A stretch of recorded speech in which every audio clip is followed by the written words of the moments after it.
call this meeting to order. This is the Town of Kensington Town Council meeting for Tuesday, February 10th, 2026. First item on the agenda is the moment of silence. Would like to lift up the Wooten High School. We'll get into it later, but one of the speakers today at the hearing that Nate and I attended, his son attends Wooten High School, and you could tell that he was pretty upset about what had happened and, you know, the fear for his child. So let's lift up the Wooten High School community. Anybody else? No. Okay, well, if we can bow our heads for a moment.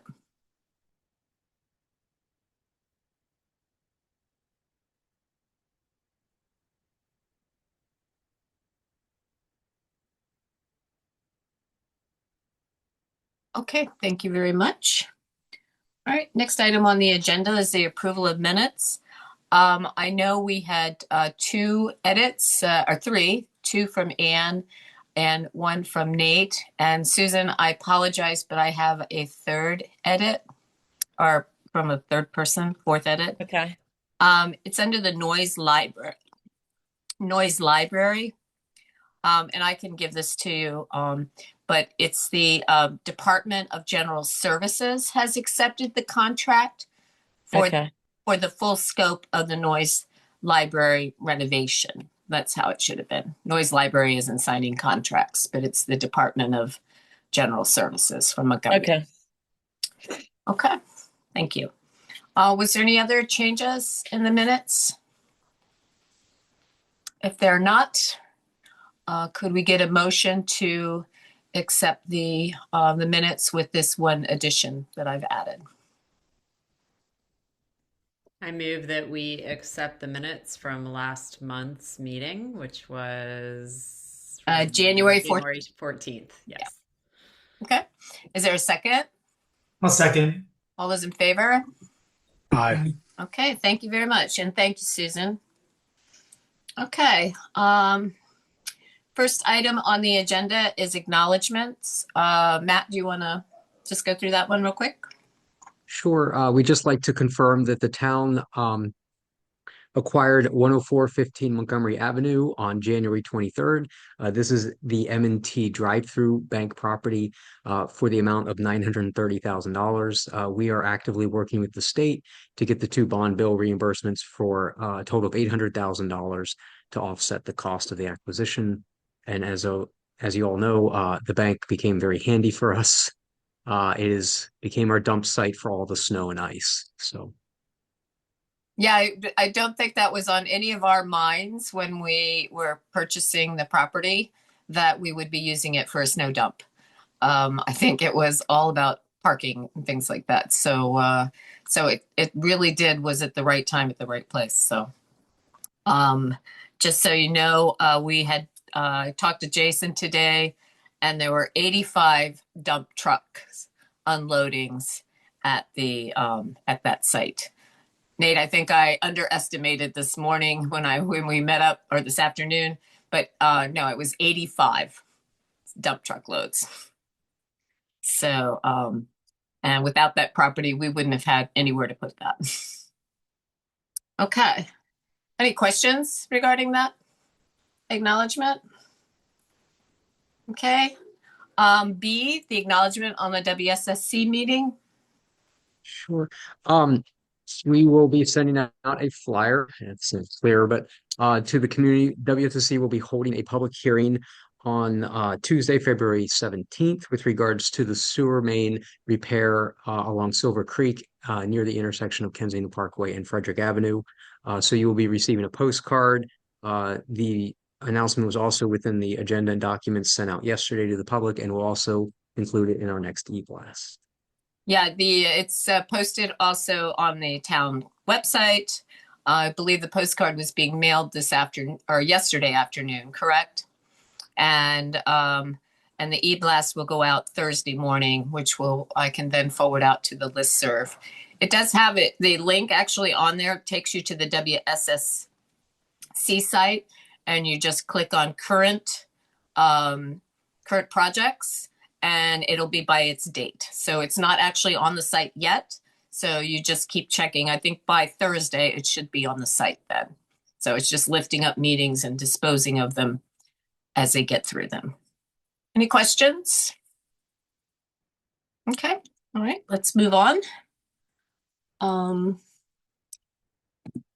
Number 2, the Clem Kennedy Park Eagle Scout project proposal. Ann?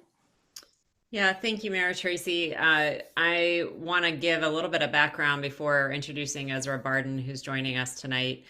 As some of you know, the Greenscape Committee has worked with a few different sites to bring native plants into the community so that we're supporting our ecosystem, and also Sustainable Kensington has an interest in having more native plants and pollinator gardens in our town to also support the ecosystem.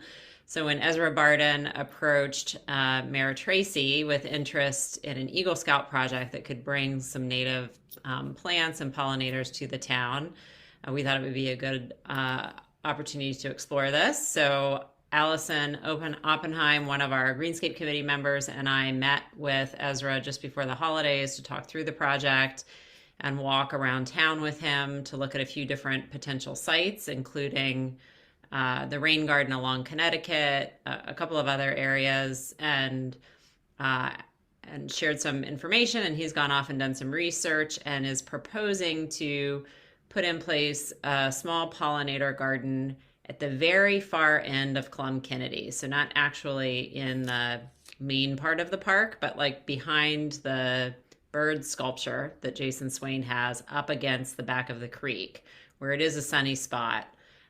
We would, I believe, be able to have town staff help with watering, but we are asking for some support from the Boy Scouts for the initial installation and maintenance. So I'm happy to introduce to you Ezra Barden, who's going to share a little bit more about the project and help answer any questions. Yes, thank you so much. So first, I visited the site today, and so I kind of like scoped it out, and I think like we need to decide a little bit on how big we want it to be, because near the bird statue to the creek, I don't know if like we wanted to make it around the bird statue or next to the bird statue. And another thing, I have a list of materials and supplies, and I'm thinking that like most of the supplies we can get the troop and like my family can have because it's like shovels and stuff. And we're gonna need mulch, compost, maybe some wood chips for like a path. And we had a good idea to put logs as like a barrier for the garden. And so for the plants, we were thinking because it is mostly sunny location, we could plant like wildflowers such as butterfly weed, false blue indigo, foxglove, beard tongue, New York ironweed, hollow Joe pieweed, rose mallow, and black-eyed Susans. And another thing is some other ideas we could possibly do, depending on like the town's needs. Like we could possibly do a rain barrel for the garden's water supply. Maybe if there's like room in the budget, like a bench to sit on. And another thing that I thought was maybe QR codes that the community could scan and learn more about the native plants. And yeah, that's pretty much it. Is there any questions? I have a quick question. Are you working? It's always been my understanding that Eagle Scouts they have to raise money for some of this work? Are you able to do that, or is the expectation that the town would be paying for all this? Good question. I need to talk a little bit more with my troop. I think there's a possibility of fundraising on my part. I'm a little bit. I also don't know is if there are plans that the town is willing to finance this, or if this is something that me and my fundraise, if I should fundraise and plan myself. Yeah, just check with your scout leaders. You're in 439, correct, Ezra? Correct. Yes.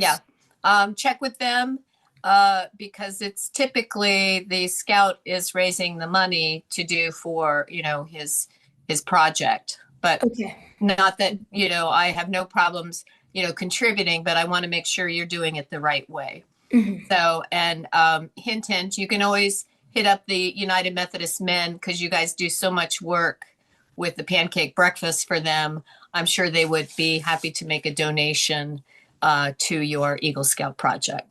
Mhm. Yes. Thank you very much. Okay. Any other questions? Hey, Ezra. Hey. First, sounds like a really great project.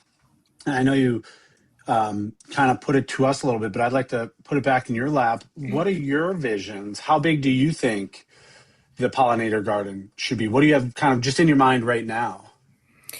So right now, obviously, without like knowing the budget, I'm thinking like medium size, maybe I don't know, maybe like 20 feet wide. I don't know, like I'm trying to think of the lengths in my head, but I'm kind of envisioning like a mulch path that like goes through it, and that also make it easy like for whoever's watering it or if we're maintaining it to easily access the plants. So I definitely think there should be a path in the middle. Um, in terms of length, I think it depends if we decide to do it like around the bird statue or like next to it, because it's like a pretty general area.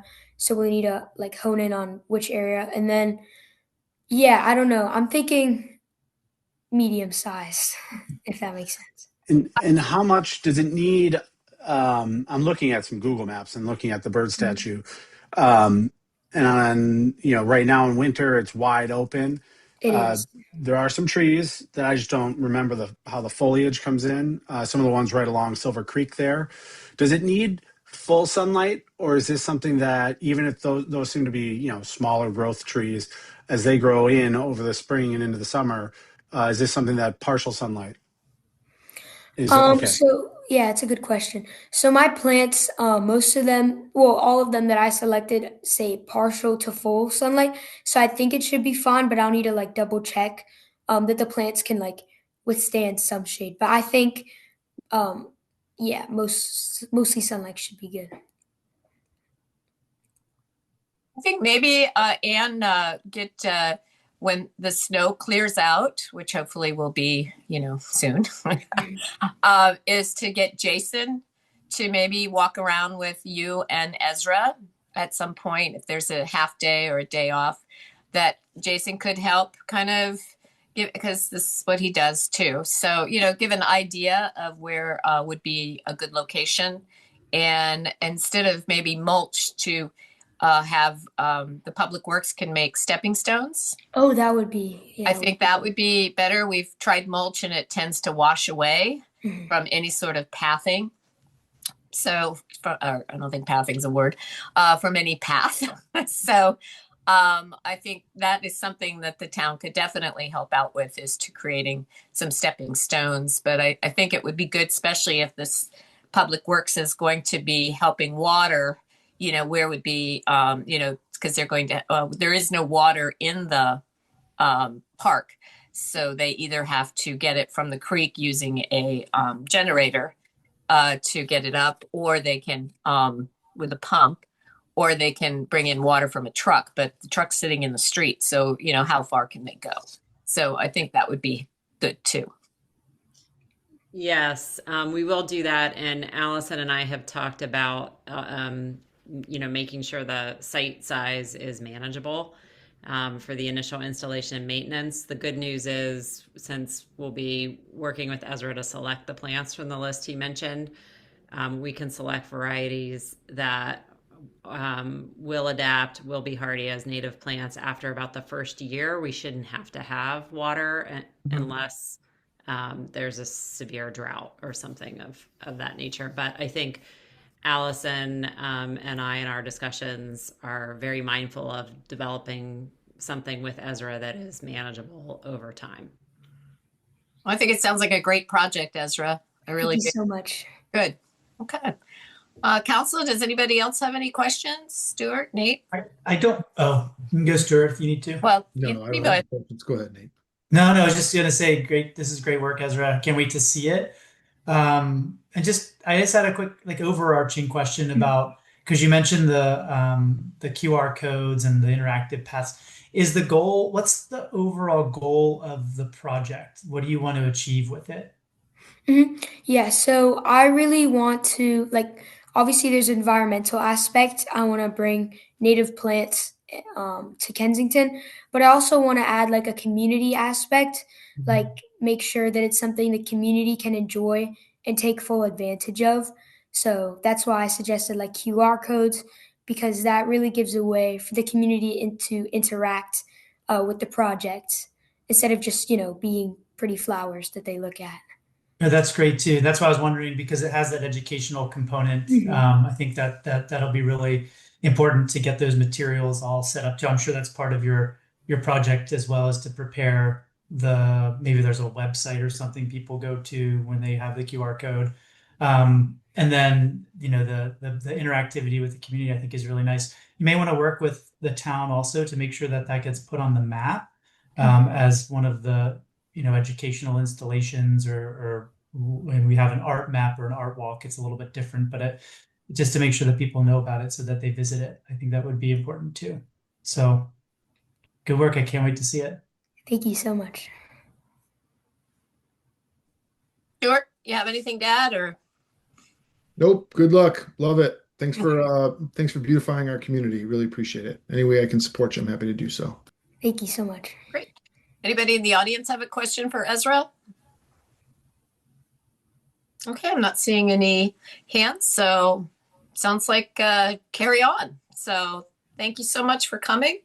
And if you need any assistance, Ann and I are at your call.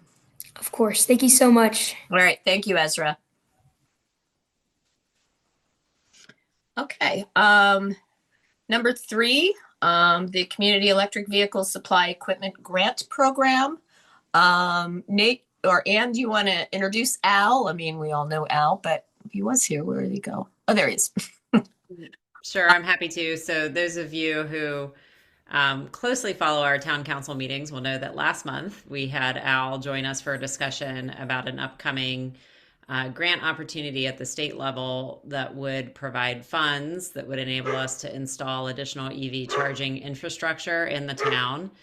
And we did have a good solid discussion and asked Al to go ahead and proceed and get quotes from different vendors to explore the options, because the deadline for the grant opportunity is February 25th. So Al is coming back tonight to share what he's learned so we can provide further direction. All right. Thank you, Ann. Thanks, Mayor Tracy. Good evening, everybody. So of the 8 vendors that I reached out to for cost estimate, I got 4 responses. The first response was from a company called Lightility. They are based in Montgomery County. They're a turnkey provider of EV charging. I'm on like slide 8, if you have that. So Lightility came out and did site visits. They looked at the sites, and for the 2 sites, one is the Metropolitan Avenue lot just north of the train station. They are proposing 5 parking spaces would be equipped with level 2 charging ports. That is like the medium speed charging, similar to the existing Pepco-owned chargers on the south side of the train station or at the town hall. And they're also proposing 4 level 3 or fast charging ports at the M&T lot. So the cost estimate is $591,000 for those 2 sites. Under the ownership model, the grant would pay $635,000, which is more than the estimate, which is good. A component of that estimate is the utility costs, which are a little bit hard to predict. So they could go down or they could go up. The Lightility, in addition to doing EV charging, they also do lighting. So Andy, the guy at Lightility, noticed that the light fixtures at the Metropolitan lot could be upgraded to be more energy efficient. The lot was built in like 2012, and that's more than a decade ago. So lights have gotten more efficient over time, even though they're already LED. So there's a separate proposal where they could upgrade those 16 lights to more modern lights, and that is paid for through a Pepco rebate, a Montgomery County Green Bank rebate. The town would have to chip in like $500, but it would pay for itself in less than a year, and then into the future it would just be savings. So that's Lightility. They are a turnkey provider, so they do everything. They're the only vendor that actually came out to the site. So they talked to a lot of different manufacturers, partners. They were not able to find companies that were willing to do the third-party model. So they're proposing the ownership model, but the manufacturer and them would manage everything. So something goes wrong on the charger, there's a phone number on the charger, it goes to the manufacturer then calls Lightility if it's something local. So that would be the plan for managing the equipment. The second quote is from a company called Blue Whale EV. They're also a turnkey EV provider. They're also based in Maryland. They gave sort of a range of the cost between like $380,000 to $565,000. They're proposing 3 level 2 ports at the Metro lot and 4 level 3 fast charging ports at M&T. Their cost estimate does not include the utility piece, so that would be additional. So the grant would pay about $621,000 for that proposal. It's also the ownership model. They did not do a site visit, and they do want the town to sign a non-binding letter of intent before they can do a firmer quote with drawings. Lightility did provide some sketches for the sites there. Third company is called Powerall. They're out of town. They gave a cost estimate for 6 ports at Metropolitan, 2 low-speed level 3 ports at M&T lot, and but again, they didn't visit the site, so the confidence in that estimate level is not as high as others that did visit the site. And then finally, the last vendor that responded is Tesla. This would be just for the M&T lot. Tesla does sell their equipment. They used to just manufacture it for themselves, but now they sell it. So their estimate was between $300,000 to $500,000 for 4 Tesla supercharger ports at the M&T lot.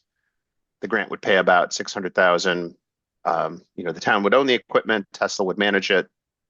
It does include a 97% uptime guarantee for 10 years. They want the town to sign a non-disclosure agreement before they will give firm pricing. And then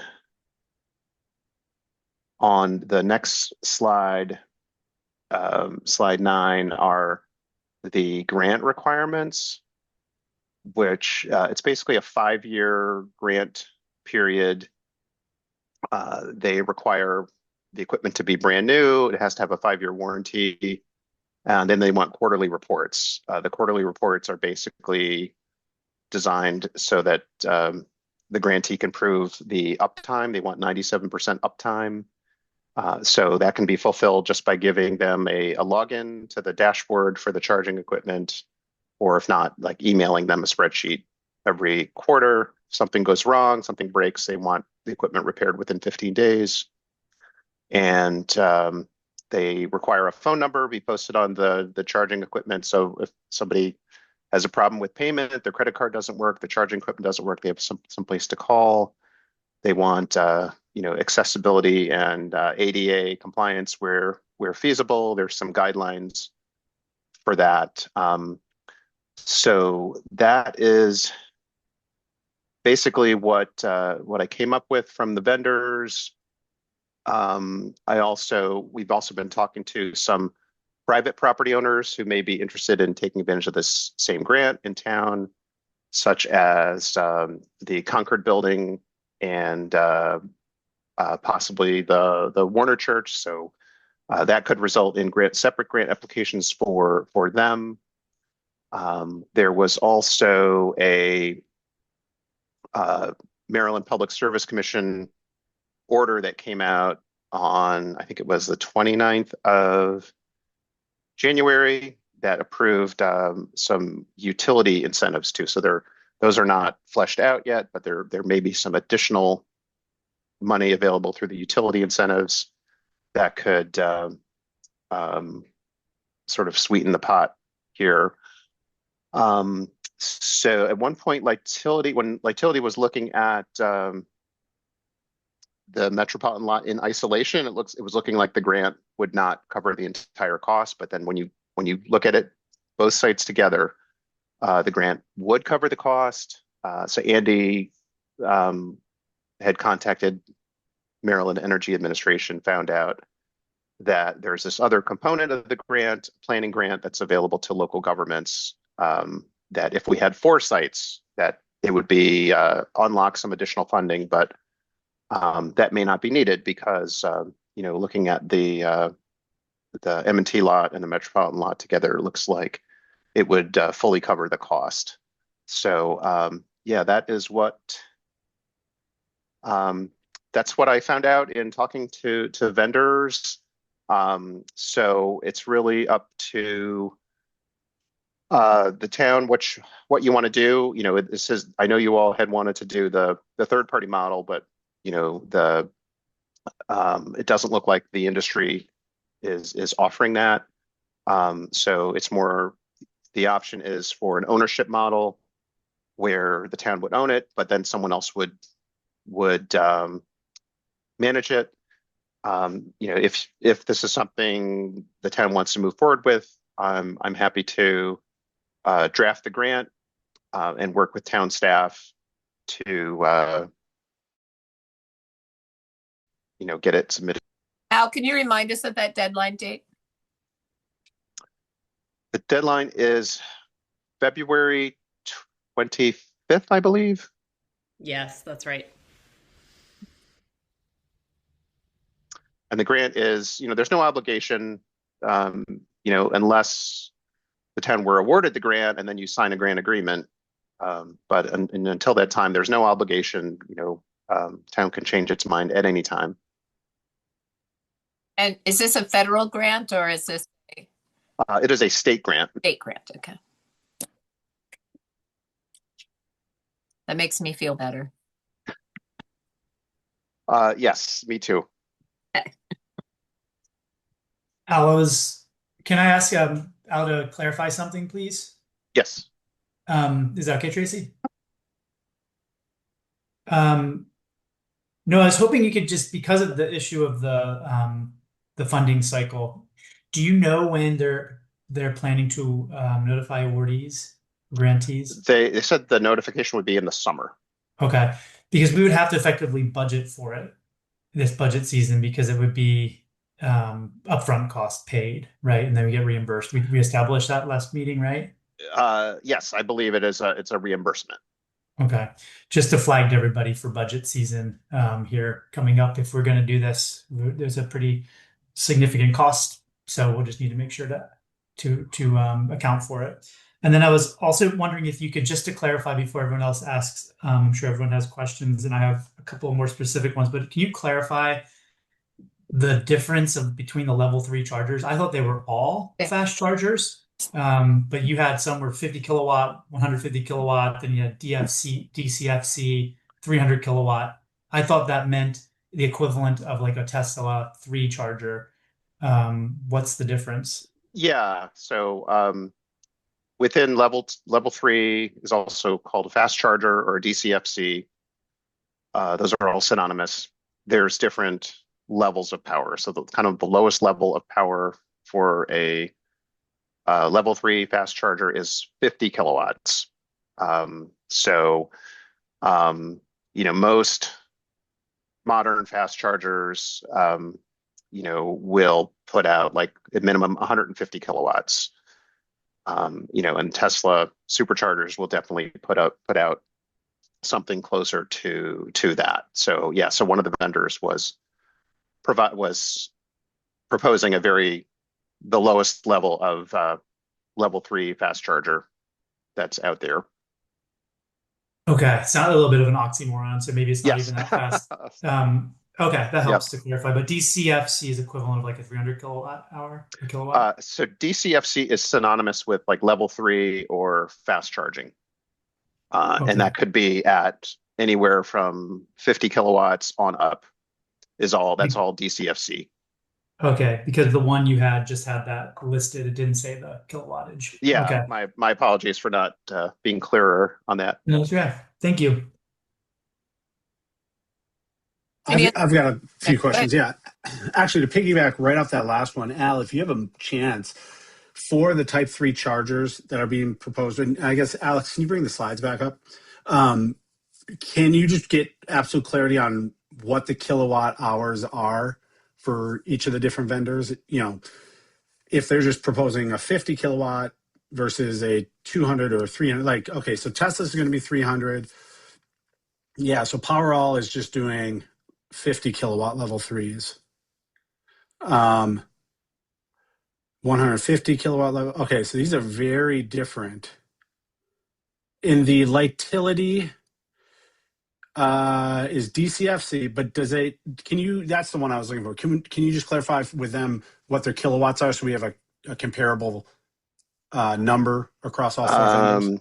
Yeah, so for Lightility, I am assuming that's 150 kilowatt charging speed. I can pull up the actual. Blue Whale's DCFC is okay. Yeah. So I think Blue Whale and Lightility were the same speed, Similar. 150. Yep. And I can pull it up. Lightility was proposing a vendor called X Charge for the level 3 chargers, and I'm just pulling up it says 200 kilowatt peak output for the X Charge solution that Lightility is proposing. Okay, and then a few other questions. One, and here's the tricky one because I don't know that you'll have the answer, but any idea why the industry is not interested in the third-party model? When you presented last from the grant, the state side, it seemed to me like all of these were viable models, the ownership model, right to the third-party model. But now that you've learned, like, the industry is just not doing it. Any indication or idea why? That's a really good question, and I don't know the answer. I just know the industry has evolved. I think when they wrote up this grant, that is something that was being offered a lot in the industry. Like I know there's companies like Blink that were offering that model, but they're not offering that anymore. So I know that these companies are trying to become profitable, and with federal funding not as generous as it was, just maybe some of these models aren't as feasible for them financially. But I really don't know. Okay, but since all of these have kind of proposed the ownership model, I guess what I heard you describe, especially with Lightility, is we would be the owner, but if something happened in the Lightility example, it would get reported, it would go to Lightility, and then they would do the maintenance and the fixing of the stations. Is that correct? Correct. Is there a cost to the town for that? Is that something that is an unknown right now? Would there be a maintenance contract required between the town and Lightility for that service? So the price is all inclusive, includes all the maintenance. The one thing that it would not include is, like, suppose there's vandalism. So somebody shows up at 2 a.m. and cuts the charging cable and takes it away because they want to sell it for scrap or something like that. The doesn't include something like that. So that's something the town would have to pay to, replace the part in that instance. But, any kind of other ordinary maintenance is included in the quotes. Okay. And then in the quote, again, specifically from Lightility, it looked like the O&M was for like a 5-year period, including like the software cost was the thing that caught my eye. What happens after 5 years? Any idea? So after 5 years, then there would be a software. Of course, the town is getting revenue from these EV chargers, but after the 5 years, assuming the chargers are still in working condition, working order, you want to continue offering them, then the town would presumably have to pay those software or network costs, to continue using the chargers in that way. But presumably, the revenue from the chargers would cover that. Okay. I just have a couple more. Tesla. I don't even know how we do this. Maybe Sue Ellen, how would the town sign a non-disclosure agreement to get the firm proposal, which we would then presumably bring back to a public meeting and discuss in a public venue? How would we not? I mean, I don't know how we would not. If they're saying they won't give us pricing without a non-disclosure, that means we can't disclose the pricing, but we're a public government. Yeah, I was curious. We would have to. Yeah, we're going to have to discuss it. Yes, you do, and it has to come out of the budget. You know it. Yeah. They may not mean the bottom line price. They may mean the how it's broken out for various services. I don't know, but I don't think you can keep the price of a contract that you're entering into a secret. And nor would I want to. But yeah, so that would be just a question mark I have on the Tesla one is what would be the part that they are asking to not be disclosed. That seems tricky for us. You mentioned with Tesla that they would require a phone number to go on it, people to report when payment doesn't work or there's something wrong with it. The inference I got was, is Tesla expecting that to be like the town of Kensington's phone number? That our staff would be taking like maintenance or credit card transaction issue reports for Tesla? Yeah, good question. So yeah, I think that's a grant requirement is, Maryland Energy Administration requires any of their grantees, the charger has to have a phone number on it. So if something doesn't work, people have to be able to call. So in the case of Tesla, I presume that number would go to Tesla because Tesla is managing those chargers, even though the town owns them. Yeah, I conflated the two. So it's an MEA requirement. So then I guess the question is, for any of the vendors that we may select, to ensure that the number and the reporting and the case management of those reports is going to whoever's managing the device and not to our staff. Right. And I know in the case of Lightility, yes, Lightility would set things up such that MEA would have, direct access to the charger so that they can verify, the uptime and the usage and so on. So the town staff wouldn't have to be involved in that. Sorry, guys, I had one last question. With Lightility, you mentioned the energy efficient lighting possibility since they visited the site, and since it's new to us as well, as referenced earlier by the mayor. You said something like the 16 lights under a separate grant could be replaced, and under that the town's cost could be as little as $500. Is that what I heard? Yes. So yeah, it's $13,000 total cost, but then the Pepco money and the Green Bank money pays for like 12,500 of that. So the town just has to kick in the remaining 500. But then it pays for itself very quickly because the savings are like $50 a month. Is that something that is a part of this grant? Meaning if we didn't pick Lightility for the fast chargers, could they still do the lights? That's one question. And the second question is, does it have to be done by the 25th of February deadline, or is the lights something entirely because it's a different program and we can evaluate that somewhat separately? Yeah, the lighting is completely separate. It has nothing to do with the EV grant. I don't think it's contingent on any of the EV work. Okay. It does not have a deadline.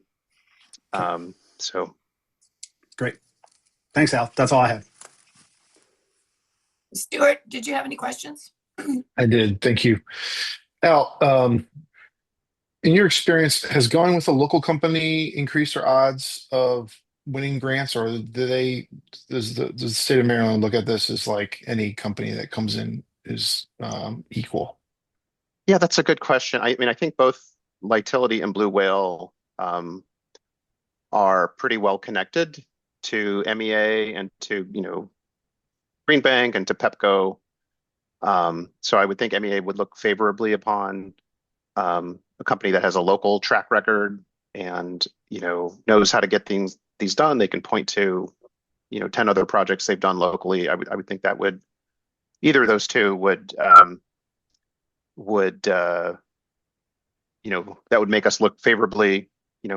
Tesla also has a very good reputation in the industry, so they're known as very reliable charging equipment. It's a company that we know is going to be around for a while. Okay. And my second question is, have you done any grants with any of these companies before? And if so, how has that experience been? Or have they contributed to help drafting so that we are hitting on the key things that will help maybe set our proposal apart from others? Yeah, so in my day job, I had worked with Lightility several years ago on a federal grant proposal. So they were pretty good to work with.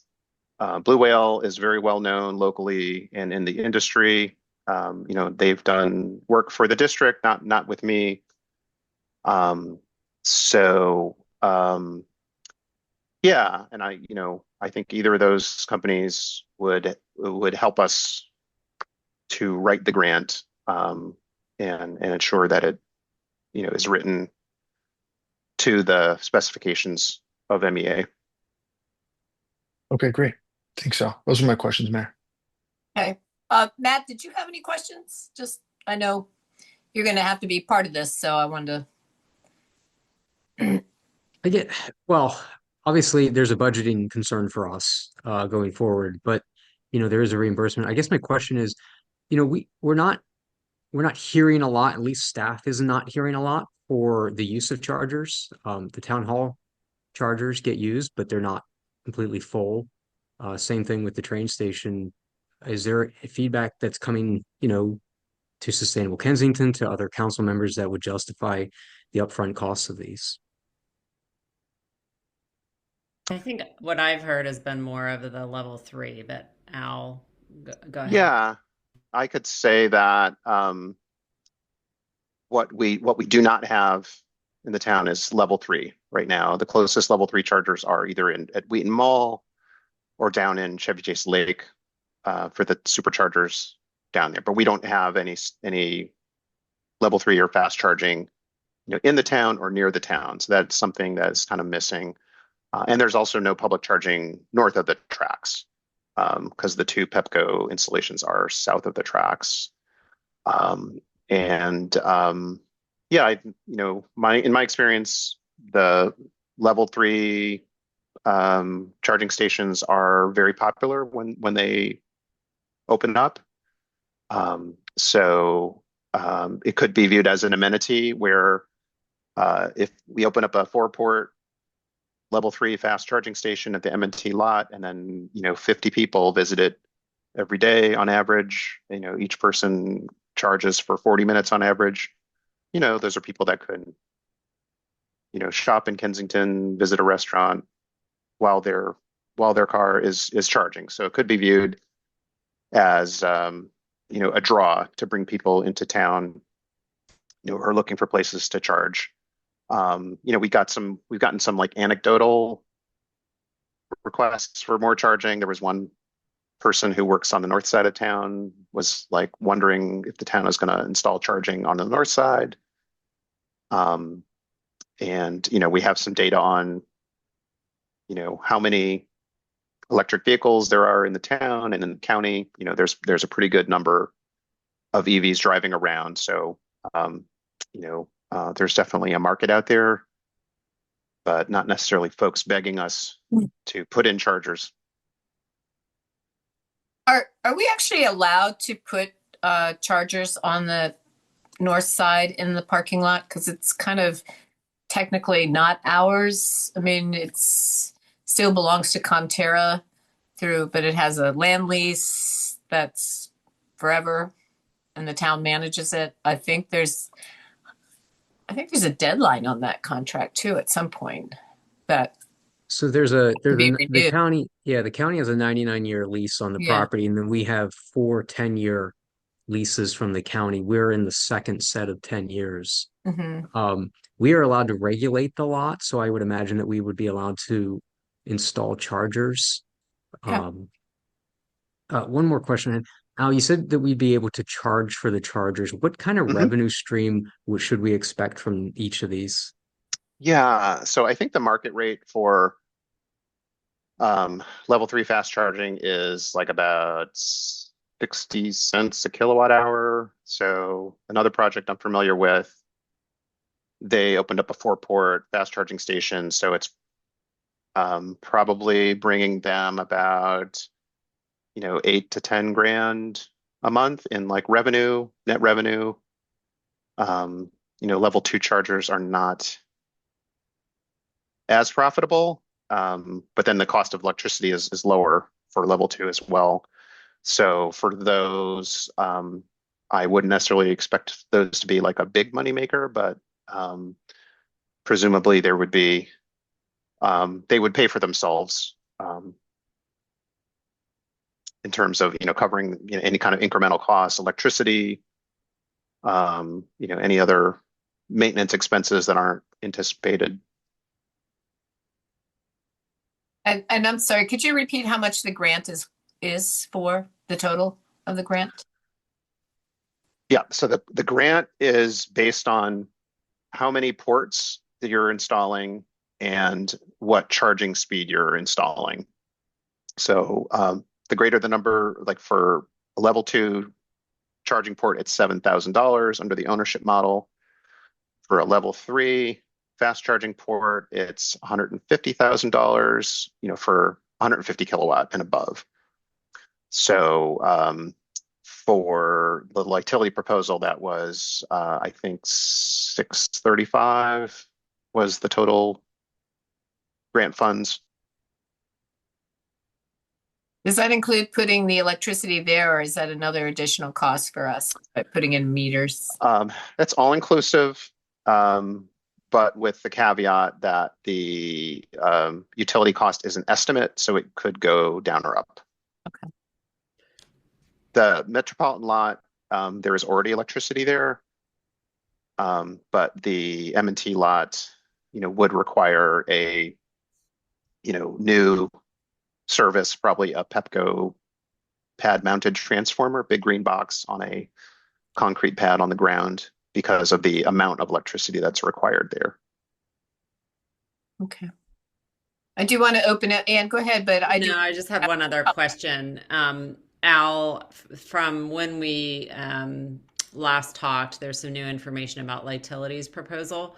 So it's gone up in terms of number of ports, the 5 on the north side and then 4 at M&T lot. And so my question is, could we reduce that and still come out ahead with the grant funding? How much, if we wanted to have 4, 3, level 2?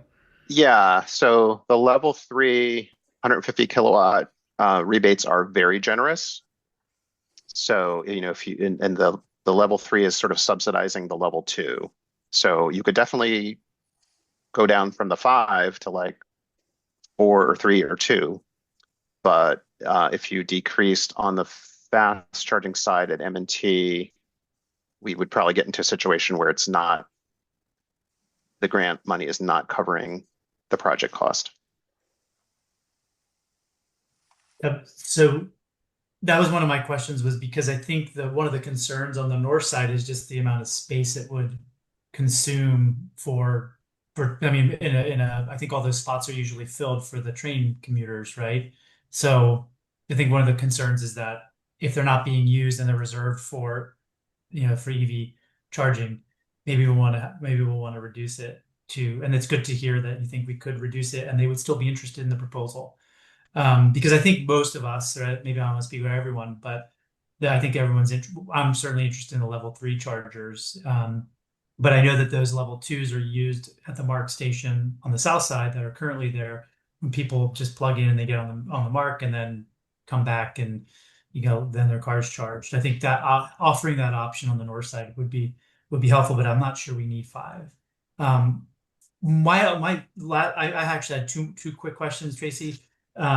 Is around the revenue sharing. I was going to ask what Matt asked, how much it could generate, but I also know that we're responsible in that sense, unless I misunderstood, that we're in charge of setting the rate too. Is that right?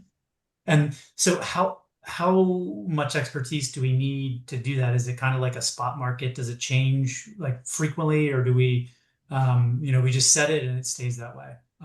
Because how do we have that knowledge for like how to set the rate?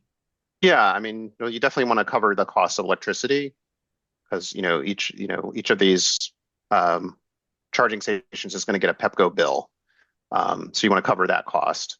And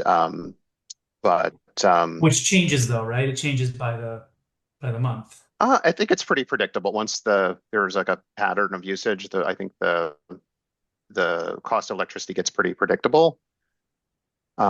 So do we know what that cost per kilowatt is? I believe it's around 40 cents a kilowatt hour. Okay. Once the charging station gets, a decent amount of utilization. Because the other thing I'm thinking, Nate, to your point, sorry to jump in, is I'm talking about the fast charging.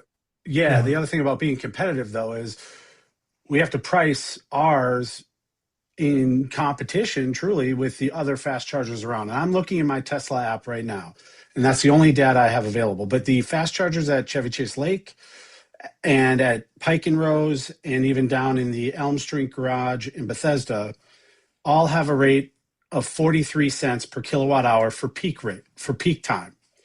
Off peak, they charge 23 cents per kilowatt hour.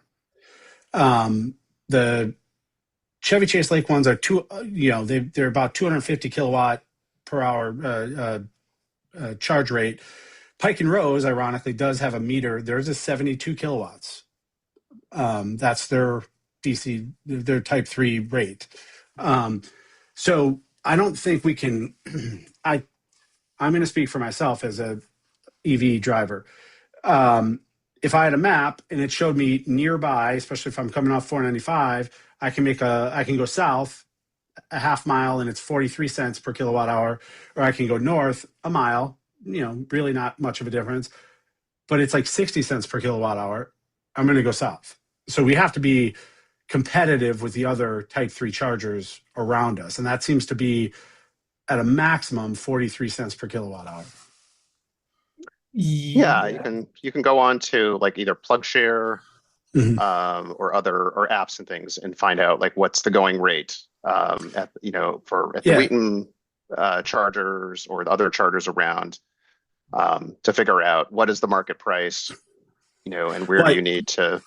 And I think that's what gets us to the just being realistic. These aren't profit centers necessarily. If the cost of electricity is roughly 40 cents per kilowatt hour, and Al, I'm not holding you to that, but let's say it is, then we are maybe making 3 cents per kilowatt hour. That's not. I wouldn't look at that as a revenue source.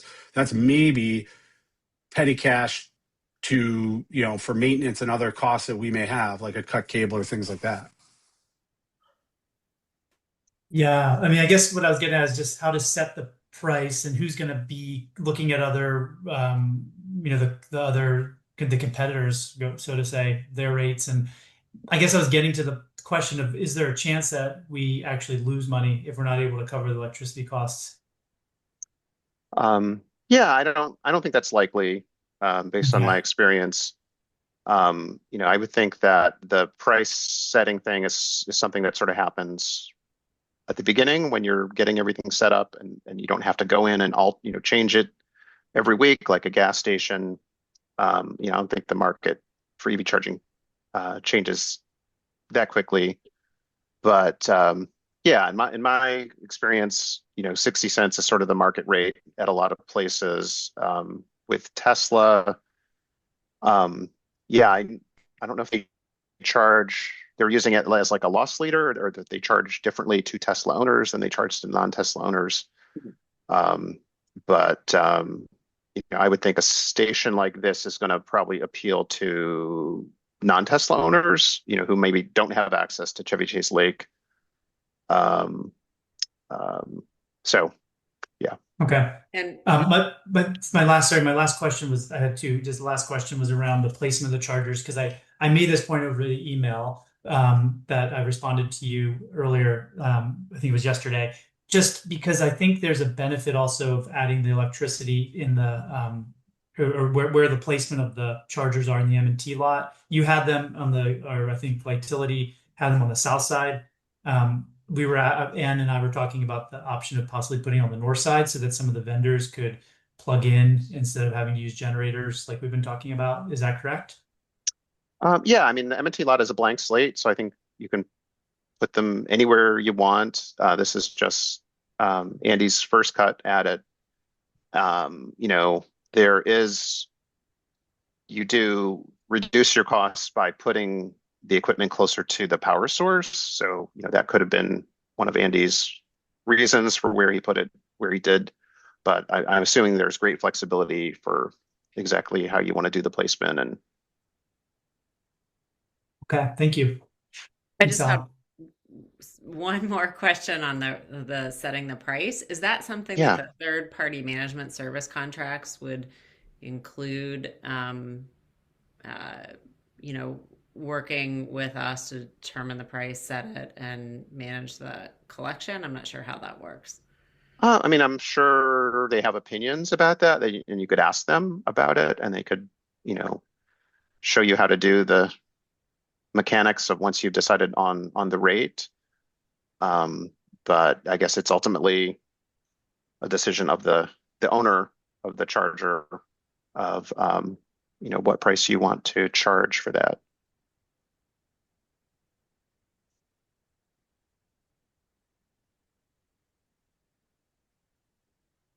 We're good? Okay, I'm going to open it up to the public. Darren, I see your hand. Go ahead. Hey, guys. It looks like we have 2 weeks, and I'm wondering what has to be decided within the next 2 weeks, because I'm on my second EV. I love it, but I charge it at home almost exclusively. Although I have used the existing level 2 charger at the train station. I can't imagine devoting more parking spaces to level 2 charging, because we already have 8. And for the level 3, we would at some point have to decide on the allocation between CCS, Tesla, and Chatamo. and I don't know if that has to be decided in the next 2 weeks, but I certainly think it's a good question for the town to consider.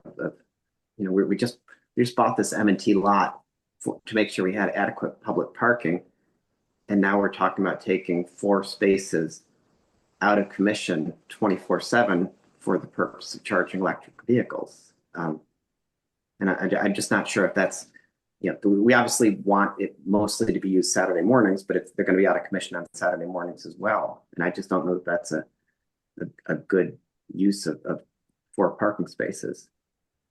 And it seems like support for EVs in Maryland is waning. They took away the HOV exemption. They've imposed a $250 a year surcharge on EVs. So I'm just not sure that the demand for charging is going to grow as opposed to decline. And I guess my question is, how much of this has to be decided before 2 weeks from now, versus you say we can put in for a grant and then walk away from it if we get it. But we've done that before, and it's a little embarrassing.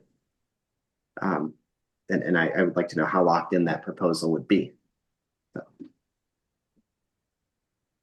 Okay. Nate or Ann, do you want to address that?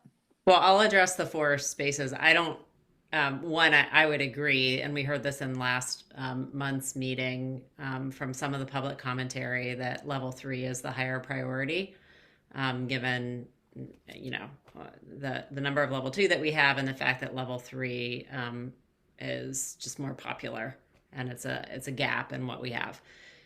But in terms of looking at it as 4 spaces lost, I don't see it that way. I mean, we already know that with the M&T lot, at least from what we've heard from Matt before, we're expected to gain quite a few more spots than are even there now once it's redesigned and restriped. I view it as sort of a net attractor to that space, and for people to be like, oh, perfect, I will go to the farmer's market for the 20 minutes while I'm charging, or I will run, in down the street to any number of our businesses. So I don't view 4 as being a significant number. I do think your question about what are the most critical decisions that we have to make now for purposes of a grant application is a good one. Yeah, I don't have anything really to add other than I agree that to me the question, I mean, it's a good point, Darren, but to me the question's about how many, if any, level 2 chargers on the north side to make it a little more equitable for where level 2 chargers are distributed, because people use them, but it is a little bit, I think it's a little bit behind the curve to be installing a lot of them, because they're not as popular. People want the level 3s.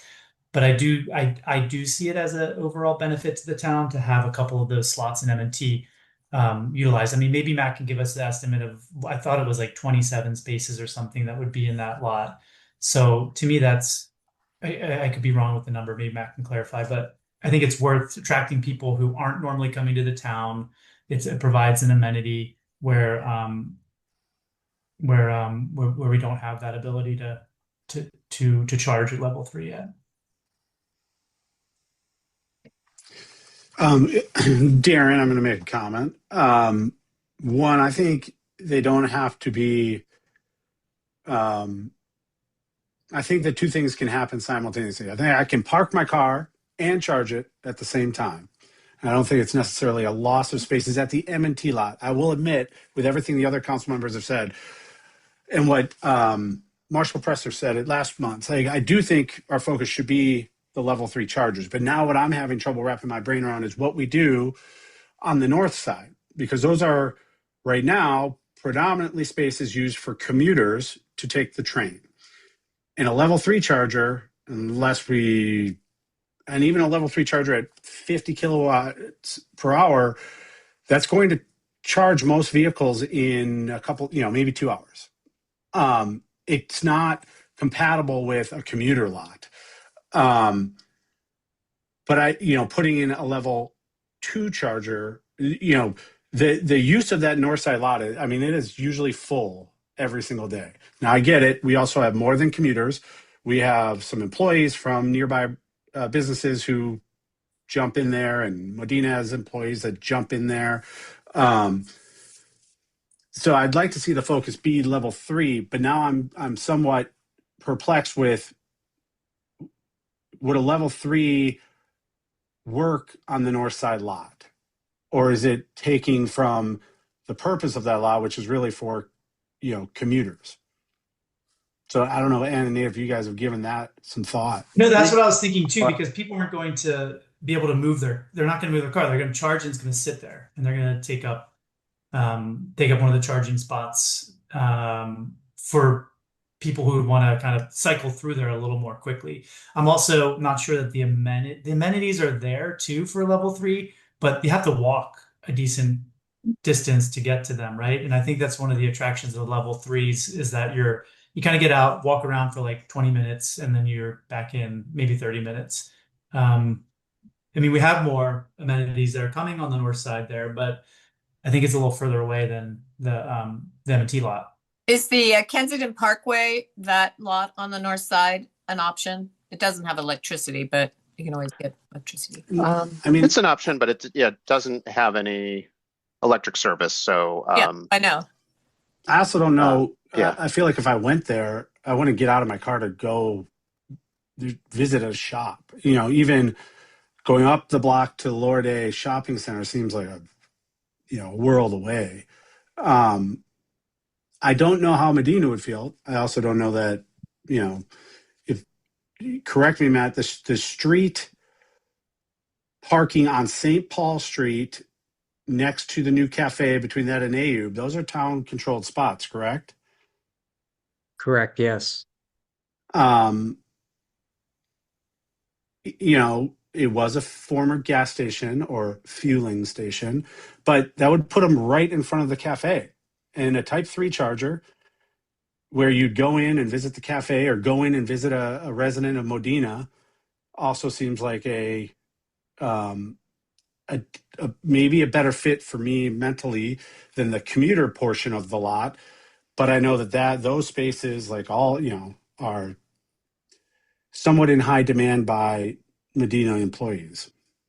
Well, another option would be at the new Public Works building, but that's obviously still a few years away, but it would be helpful to have those chargers if we ever got electric vehicles as well. So, and it would simply be designed where you pull in, to add, because we're thinking about adding parking spaces there anyway, and just pull the fence back, and that would be, public parking with the charger. Yeah, I don't know if we have enough time to have them look at those spots along the St. Paul Street, right next to the train tracks, only in that, also for the farmers market and other things, people approaching from the north side, those seem like more short-term spots. One of them's already signed for 15 minutes, but those seem like more your short-term turnover spots than the commuter spots. Yeah, and it's not just commuters, because when I go into the shopping center across the street, they're always complaining that they don't have parking. A lot of it they blame on Modena, but it's their customers don't have parking. It's not enough parking on their own site, which isn't necessarily their fault. But the parking lot across the street was supposed to provide parking for them as well. And I'm looking at the Google Maps. Sorry, I'm being very nerdy about this today. My only other question, when Lightility looked at this, Alan, I don't know if we know the answer to this. Let's say we have to set a pad in a large electrical transformer box, right, for type 3 charger. Is that something, would CSX give any problem to that with proximity of such an electrical device near their tracks, even if it's not on CSX property? Do they have a say in anything about siting of such equipment? You're talking about theoretically putting fast charging on the north side? Correct. Yeah, I don't know. I really don't know. I don't know why they would control things that are not within their right of way, but I'm not knowledgeable about such things. So. I know we need to get some sort of direction for Al. I do want to finish giving it to the audience if they have any more questions. Darren, do you feel like your question was answered? Yeah, no, I do appreciate the focus on level three. I'm just, I guess I would want to know if the level three at the M&T lot can be a standalone proposal as opposed to needing to tack on some level two or level three elsewhere, because it seems like we don't need that much. It could be a standalone proposal, yeah. Yeah. Okay, thank you. And I didn't hear anybody address the question of, do we need to have a proposal for the allocation between CCS and Chatham and Tesla before the. Yeah, that's a really good question. So in my experience, a lot we put in, we did all CCS, and it's been very, very popular. Because I think Tesla owners tend to go to Tesla stations and non-Tesla owners tend to go to non-Tesla stations, although that's changing over time. The Tesla equipment has like built-in both a Tesla connector and a CCS connector. It has like a built-in like adapter. It's called a Magic Dock. So that's one of the features of the Tesla supercharger equipment. All right, thank you. I forgot to say I live on Farragut Avenue, everybody. Thank you. I was wondering if you were still there. So Montgomery County Department of Transportation is still putting in Chathamos. So that's not what I would choose, but that's what they're doing. Okay. Does anybody else in the audience have a question?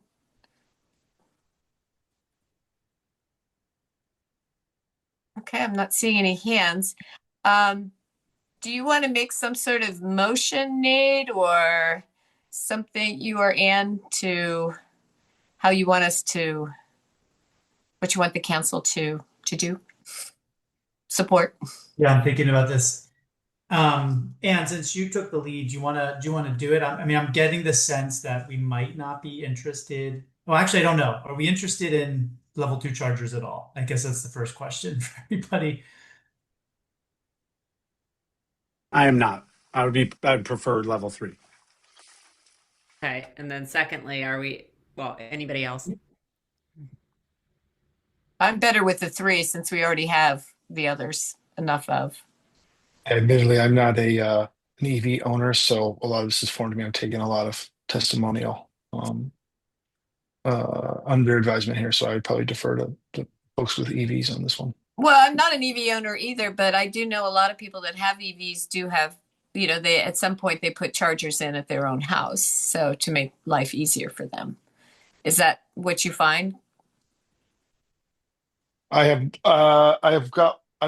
just renovated my house. I put an EV charger on it just in case, and planning for the future. So I would say yes, but I don't know. You guys are saying Chatamo, CCS. These are like entirely. I'm like furiously Googling over here, trying to figure out what the heck this is all about. So it sounds to me like if one of the main benefits is to draw folks from Connecticut, draw folks from the Beltway to come to our town, they won't come for a level 2 charger. They'll definitely come for a level 3 if we, to Connor's point, price it competitively. So I would support a level 3 at this point.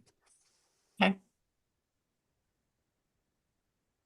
Yeah, so my second question on the level, so if the direction is level 3, then the next question is, are we looking at level 3 in the M&T lot and on the north side, perhaps exploring the location that Connor raised today, or only on the M&T side? I have a question for Al as a point of clarification. Is this proposal for new installations of EV chargers, or can the town leverage this grant for upgrades of current EV charging?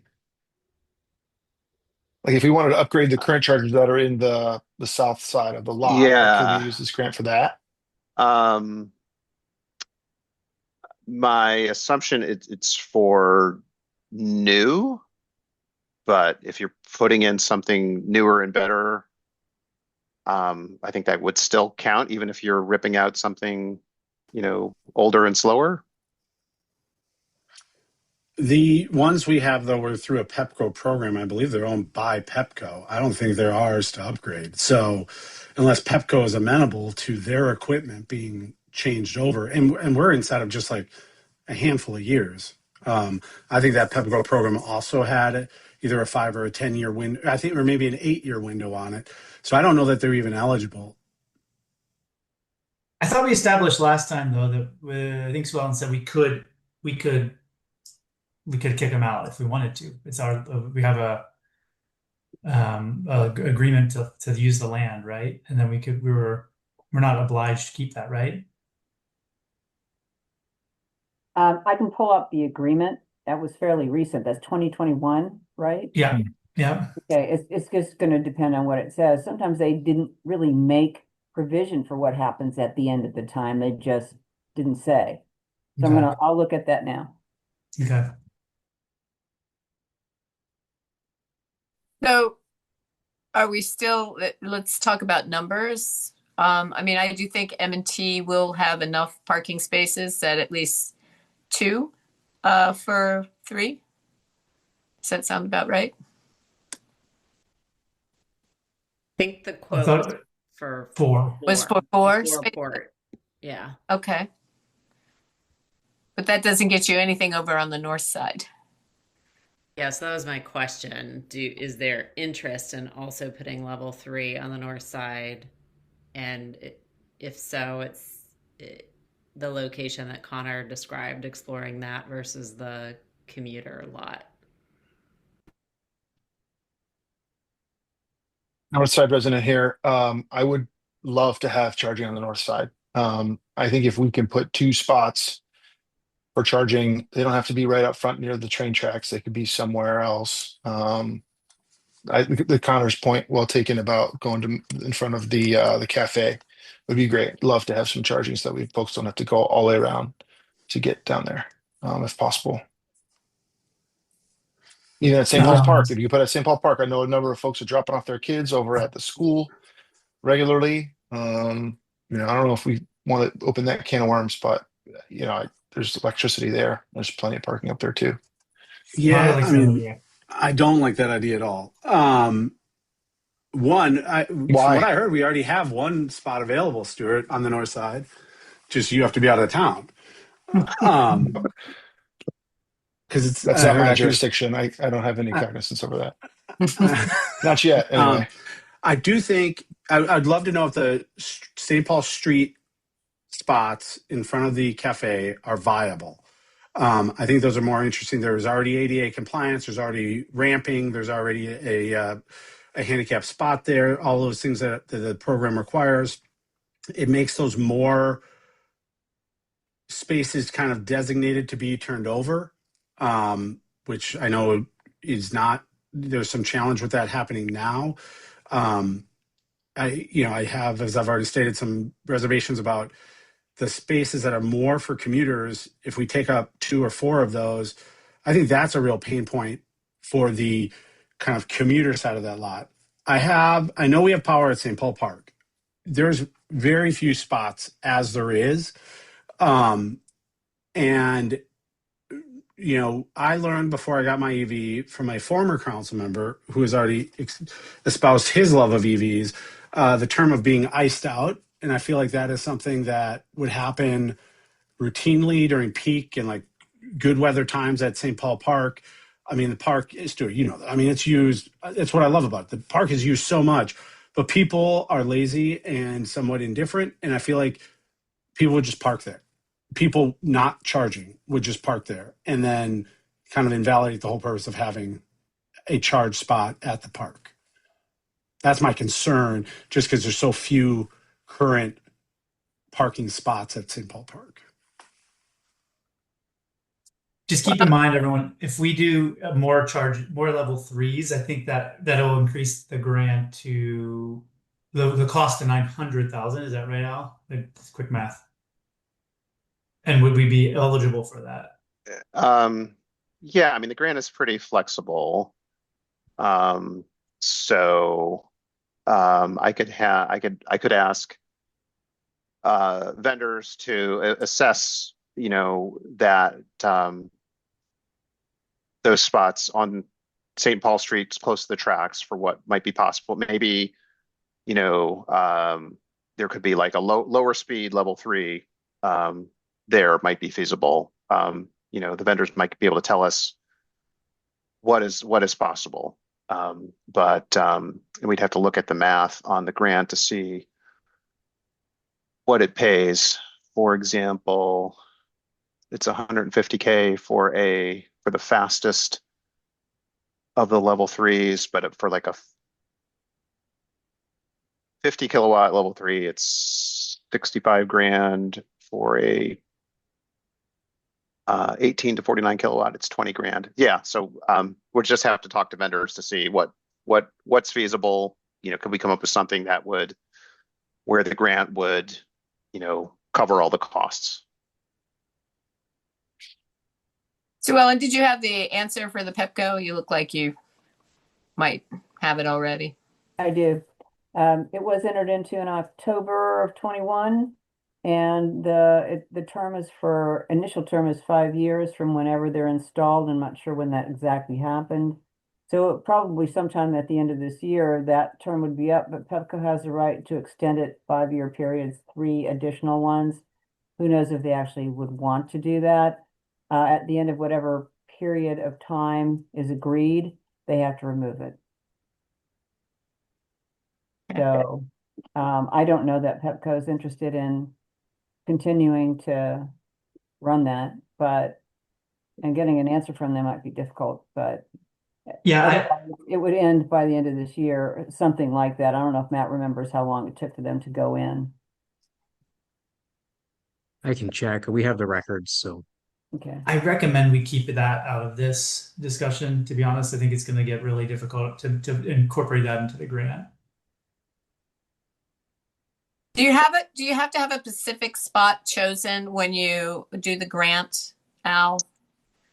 I mean, if you say I think it's helpful. Or you want 6 total. Do you have to? I think it's helpful to be as specific as possible for everything. Here's the equipment we're using. Here's the vendor we're using. Here's the charging speed we're using. Here's the location. It's ADA accessible. The more specific, the more likely you are to get the grant. Because I think the M&T Bank is a given. I think we all agree on that. I think we're trying to find something on the north side. And I know our next topic is going to be long too. So that's why I'm trying to get people to make a decision so we know what direction we're going in.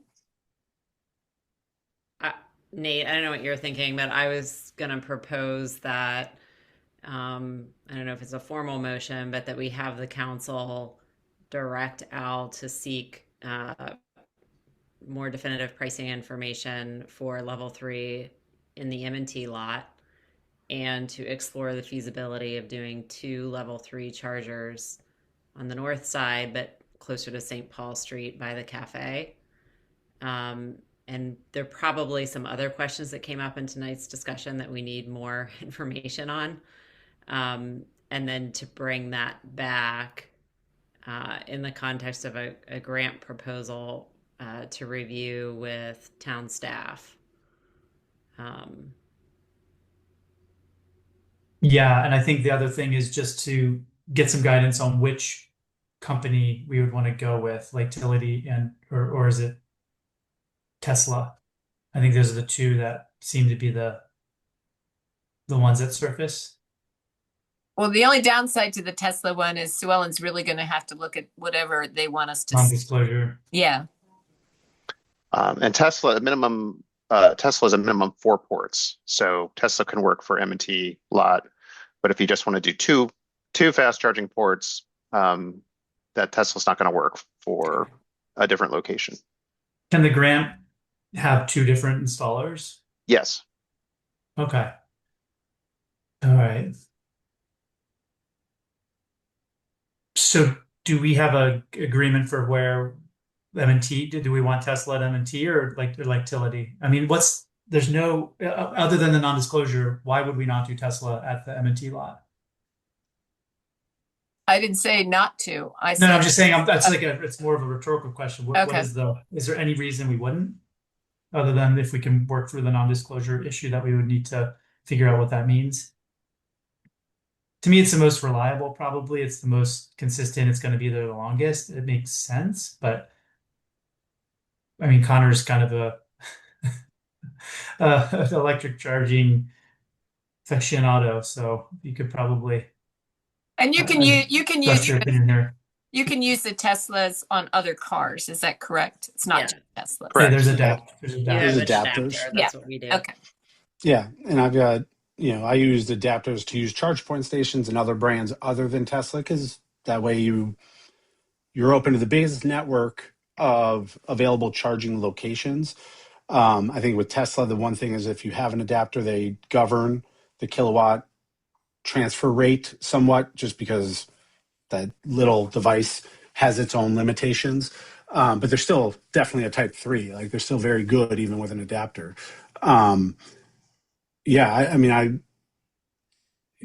There's certainly every EV car has an operating system that has a map that directs cars to, sometimes it's all vendors, but like Teslas take you to Teslas. They will show you other ones, but they're programmed to just take you to the Type 3. And,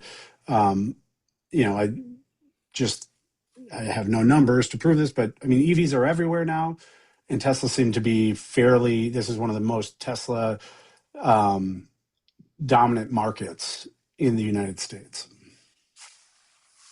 I mean, can we, first we have to get through the NDA issue, right? So see if that's a possibility. And then can we get back the final in quotes, quotations, price quotes, offers from Tesla and Lightility both? Yeah, I think have that's just moral objective to Tesla personally. So I would prefer to go with somebody besides Tesla and go with a local company, all things being equal.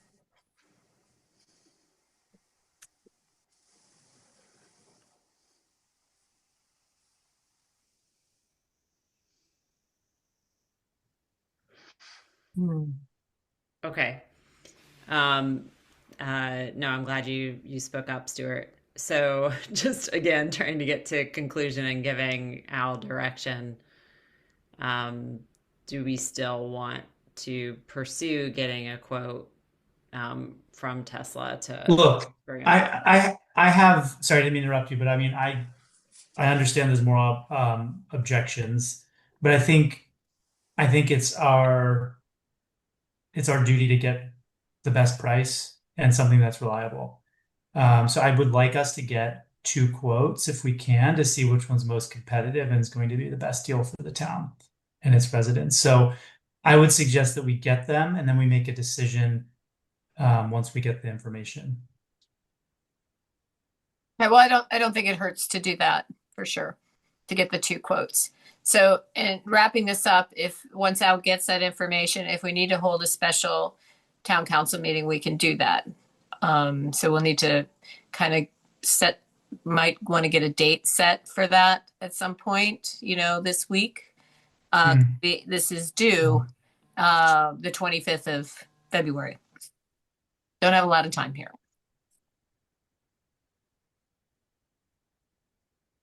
All right, Yeah, Al, are you sounds good. clear on your marching orders?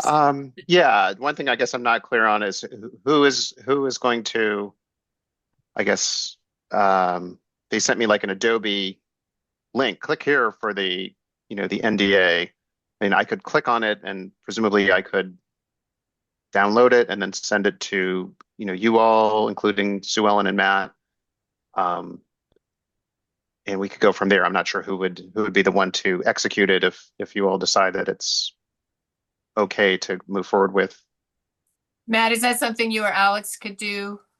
Yeah, absolutely. If you're able to send me the link or PDF it or something, get it over to us. We'll have Sue Ellen take a look at it out. Okay, I'll email you the link. Okay, I think we have a plan. Great, thanks everyone. Thank you, Al. All right. Thank you Thanks. all. Thanks, Al, Yeah, for that doing took a all lot that longer, work. but we all learned a lot in the process. So thank You you. did. Okay, so I do want to talk about the Silver Starter Act.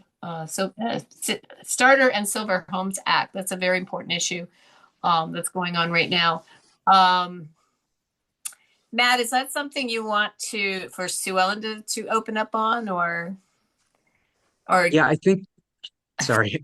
Yeah, I think Sue Ellen should probably just give an overview because she's been in a few meetings with some other municipalities and has some background on this that may not have gotten to the council quite yet. So Sue Ellen, if you kind of want to just give a background on this legislation. Certainly. This bill, the Silver and Starter or Starter and Silver, I can never keep it straight, it was originally designed to encourage starter housing, smaller houses, and frankly, the way it's written, it doesn't do that. So a number of municipalities have been getting together to talk about that. You all participated in that. There was a letter that was issued on January 30 that Kensington signed off on also, I believe, that stated what the problems with the bill were.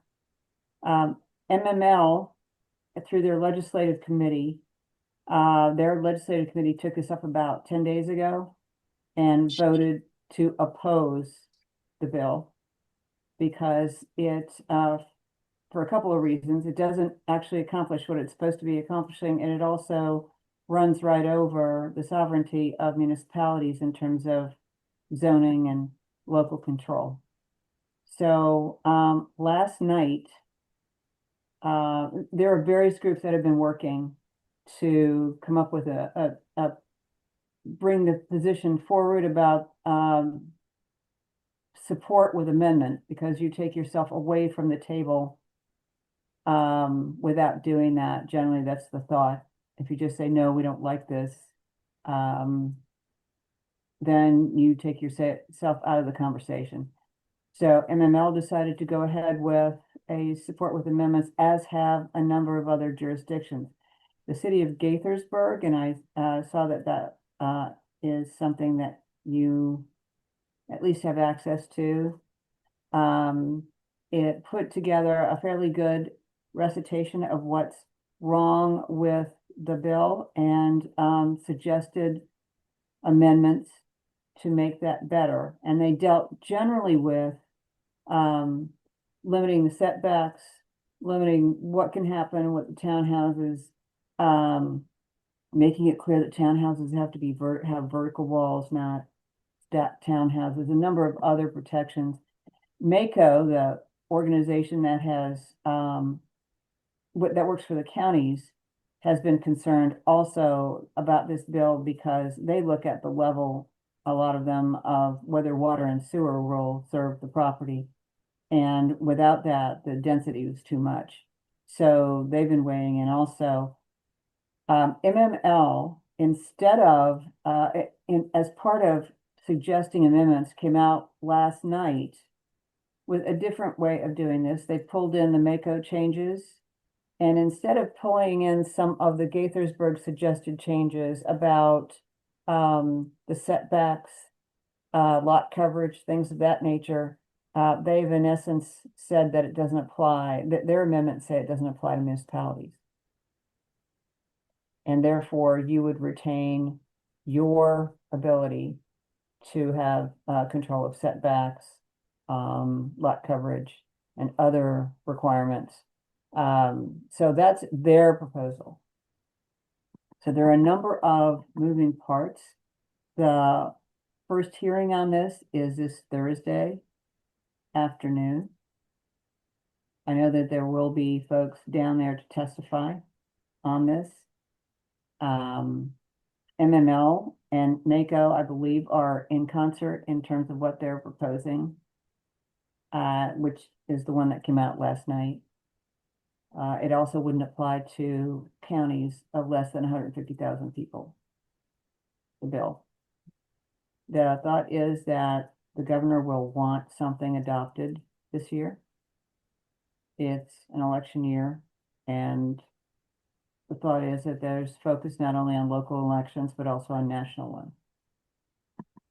So The, yeah, there's a couple of options right now, but since Mako and MML have approached it from the point of view of exempting municipalities from the effects of the bill in its entirety, that seems to be a very simple way of protecting your sovereignty about having some local control and not making you deal with all of the making everyone deal with all the complicated amendments they'd be talking about, because there's a number of them about parking, about just a number of them. That may be the backup position that needs to be taken later if this set of amendments doesn't receive a favorable hearing. A couple of municipalities have also hired a separate lobbyist. Somerset and Chevy Chase Village have done that. And they've been getting direct conversations with DHCD, which is the agency that's pushing this on behalf of the governor's office. However, last night, Chevy Chase Village met and had an opportunity to see the MML proposal and voted to support that at the moment. So that's the position they're taking. I don't know if anyone else who's been able to take a position so far, but something has to happen by Thursday. So the MML proposal appears to take care of the concerns that municipalities would have because it retains control in the municipality to the extent that the municipality already has it. It also has other amendments that were requested, such as the vertical walls and a number of other for the townhouses and things like that. They change with a different definition for what a townhouse is. So that is the simplest one right now for protection of the municipalities, I think. Do you think this will be settled on Thursday? I mean, because it's a hearing, obviously. It's a hearing, and who knows? And by the way, in Chevy Chase Village was expecting to hear from Mr. Cook, who's been spearheading the DHCD response. They had been expecting to hear something as of last Friday as to what DHCD said that they were willing to contemplate as amendments. That was supposed to be out on Friday, but they have not received that. So that's still, an open question.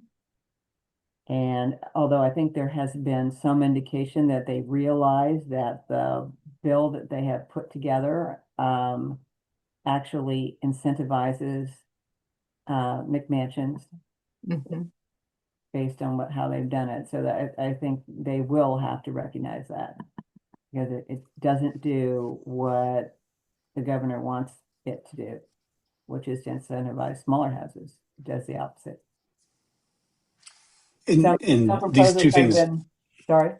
I was going to say, so these things go together, but not only does it incentivize McMansions, but it also seems to put a target on the stock of naturally occurring affordable housing, because in many jurisdictions, those are going to be the target properties for redevelopment. So it almost cuts kind of two ways against the intended purpose of the legislation. There is no doubt about the fact that there are some considerable problems with this bill. And probably one of the main reasons is, I take it that it comes from Texas and that the folks who were involved in the drafting, zoning is a uniquely local activity. You recall all these conversations that we had last year about, the corridors and how each property would get affected by it because it's all different. Through lots, corner lots, it went on for a long time because people understand it's very local and it depends on what's there. And the level of government that put this together is not used to that granularity. They don't do that generally speaking. So that's the problem.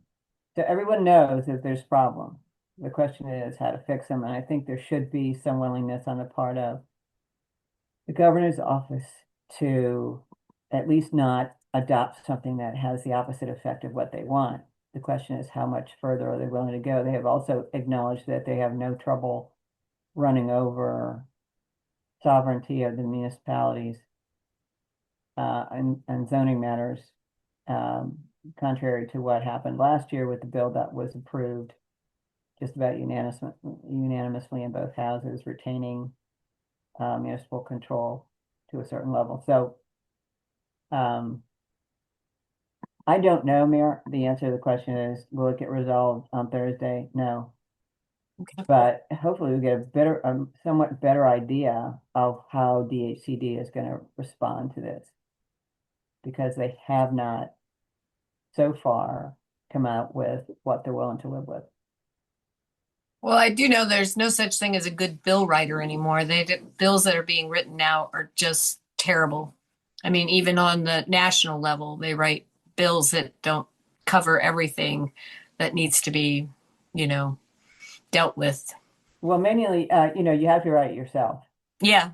You do. And people have been starting to do that. I know the group that did the letter, the two attorneys that have been working most with that, Michelle Rosenfeld and Ron Volt, had also started working on and put together, and I've seen it, wording for the amendments.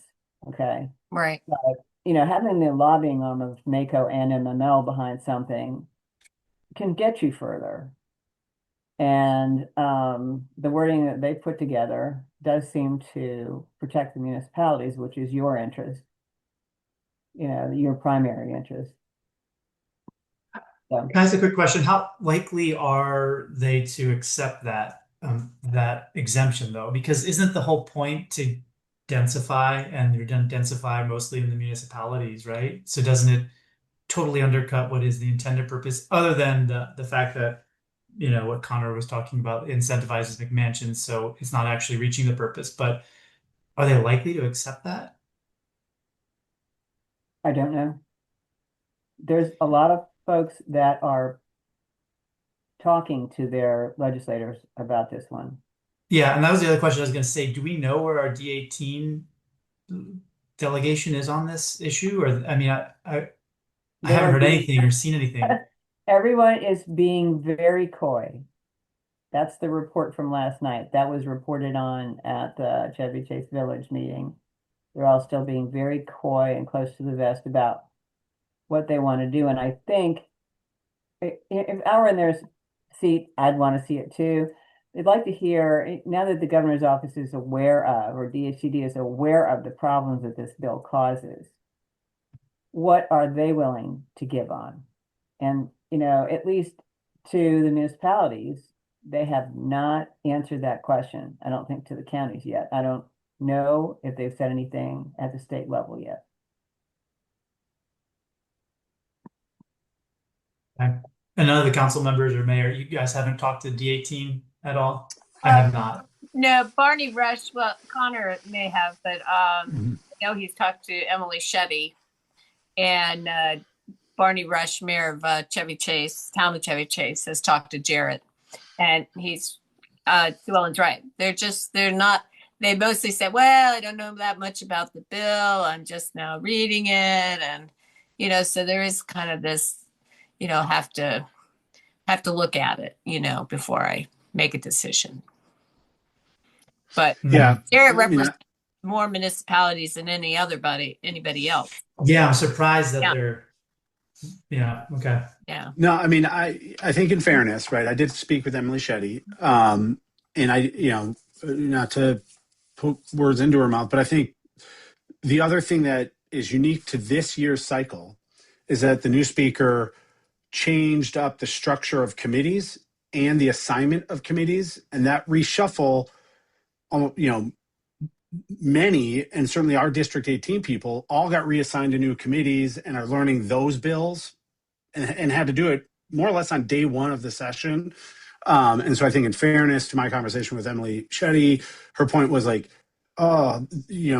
that's not my committee. It's not Jared's committee. That's not Aaron's committee. Like,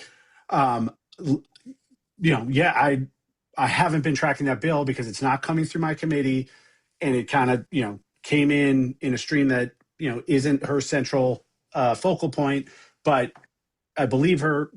Her thing was she's going to get, spun up on it as quickly as possible. And I think, our District 18 reps have always had a kind of an open door policy of and very willing to hear from us. I think it's what we've been working with in this coalition of other municipalities within Montgomery County is to collectively understand the problems of the bill that we all agree on, and then share a common voice to District 18 and District 16 were the focal point of that letter that we signed on, that we're not opposed to. We want to be partners in the solution. We understand the problem as well. That's why we worked really hard on the bill last year. It kind of came out of left field to see this bill, which I think we all on its face realize does not accomplish what it is set out to accomplish, but at the same time would strip local government of its, local control authority, which I don't think helps anything. And so I think you guys understand. I'm frustrated by this concept that if you oppose the bill, you don't get to be at the table. I think that's somewhat a childish way to address this. I do think constructively, offering amendments, I think we can still say it's a bad bill for the following reasons, and we offer these, amendments to that we think would make it better. Sue Ellen, one thing I've been trying to work to keep the council up to date on this. I haven't seen what came out of MML last night. Do you have that specific wording on the exempting municipalities? I'd just love to see that, because what I'm going to recommend is we collectively, after a conversation, decide if we want to draft any sort of written testimony for next week. We didn't meet in time to do it for Thursday's Economic Matters Committee meeting, but next week on Tuesday, the Senate takes it up in the Education, Energy, and Environment Committee, and we have time to submit testimony if we want to do that. And I'd be very interested in the MML MACO language and approach, and whether or not we throw our weight behind that. And then that leads to two other big questions that I just haven't been able to fully understand. Like, once I understand this language, Sue Ellen, okay, if they exempt municipalities, how does Montgomery County then do the zoning? Is it unincorporated versus incorporated? Like, if we're exempt from this legislation, and so that means, hey, people in the unincorporated parts of the county, sorry, you're now bound by this legislation, but then do we have to go back and create all sorts of new codes? Does Montgomery County have to devise two sets of codes? How does this operationally work? I don't know. There would be a two-tier system, because at least with respect to single-family home lots that they're trying to develop, take advantage of what's being allowed in this bill. Mm-hmm. So, and it is an exemption. They added in the exemption section, one of the things they are doing is they're proposing to take out the time limitation on historic districts created before July 1, 2025, which I think everyone agrees is a good idea. And then they add in another exemption: a county with a population smaller than 150,000 residents, not including any residents of a municipal corporation located within the county, and a municipal corporation. So how that all works is it would be two tiers, yes. And so the where you have delegations of power already through the state law, and you do, and they include setbacks, lot coverage. So you would retain those. And to me, that's critical for how we, plan the town. The other one that I know everybody seemed to have a problem with was this word indirectly, this idea that you also couldn't put in place anything that directly or indirectly would subvert the ability to build this new style of townhomes. But there's no definition of what that means. And so we talked about all sorts of possibilities, right? Like setbacks and lot coverages. They're and removing that. They're removing yeah, that. They proposed okay. removing that wording. I think everyone is pretty much in agreement on that. What does that mean? Right. Well, because some of the Um, concerns we had were tree canopy like other places, stormwater management like other places, but also the mayor and I were having a conversation like height, right? You know, we say you have to be 2.5 stories in the R60, but is 2.5 stories a restrict, you know, if somebody wants to build a 4-story townhouse, could they argue that that's a restriction?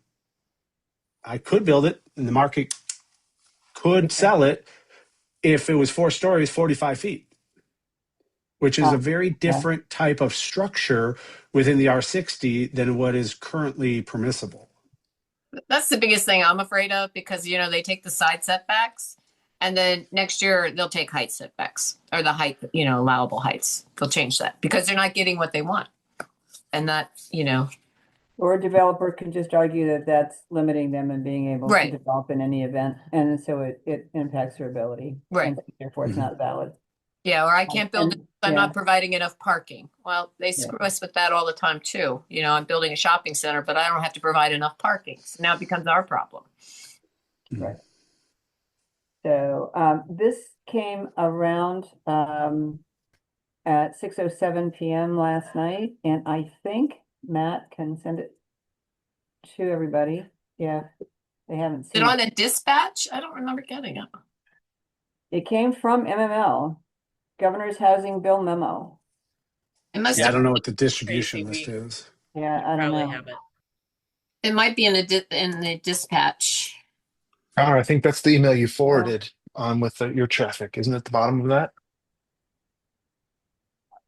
Let me see. That's where I saw it first. It's a very separate, it's by itself. Just said Maryland Municipal League Governor's Housing Bill Memo. Monday, 6:07 p.m. Yeah, that's the dispatch that I've made sure to send to everybody. I guess I didn't see. So Yeah, that all the wording they're proposing is in there, and as you know, as usual, it's hard to read it because it's not actually redlined onto the Right. existing language. But they are trying to protect the parking requirements. It's not as much of a issue for municipalities because they're exempted out, but they do separately deal with parking, water sewer connection, and a number of other things, the vertical boundary, other development guidelines that have been adopted before the effective date. Yeah, I did get it. Yep, I see it here. This is I was voting the fact that staff had been working on this since August 2025. Yep, you know. And yet they didn't bother to tell their members they were doing this. Well, they had a very vigorous legislative committee meeting. You know, there are 2 folks from Gaithersburg sit on the legislative committee. Right, yeah, Jed Ashman is one of them, yeah. Yeah, so they were not happy about that. Yeah. And, you know, I think it's just a matter of semantics when it comes to oppose or support with amendments. It's because there's only 2 options you can pick when you testify. Yeah. But really what it is the way the bill is right now, we don't like, but with some amendments, you know, we could live with it. Unless you can't. But it's kind of driven by the fact that you have to check a box when you submit. Well, it sounds like there's so many amendments that are coming. Do you think they're going to be able to sort them out at all and just? I think that, like I said, I haven't heard yet. I happened to hear Chevy Chase Village's response because they actually had a meeting last night and they were able to do something. Right. And you have a meeting, but I don't know how many others of the group are actually having a meeting or can cobble one together. If you take the municipalities out of the mix, then you're covered and you don't care about the rest of the amendments. But the amendments that are being proposed do leave the setbacks in there, the setback issue in there, but do take care of some of the other problems that have been brought up. Okay, I think what This is the municipalities are meeting this week. I know town of Chevy Chase is meeting tonight. Okay. And a And I couple, imagine they're talking about this too. yeah, yeah. Well, yeah, because Barney is going to be testifying on Thursday. Right. So they're keeping the 5,000 square feet size. The setbacks, okay. The only proposals they're making with that in respect to that is that the water and sewer language. And the indirectly.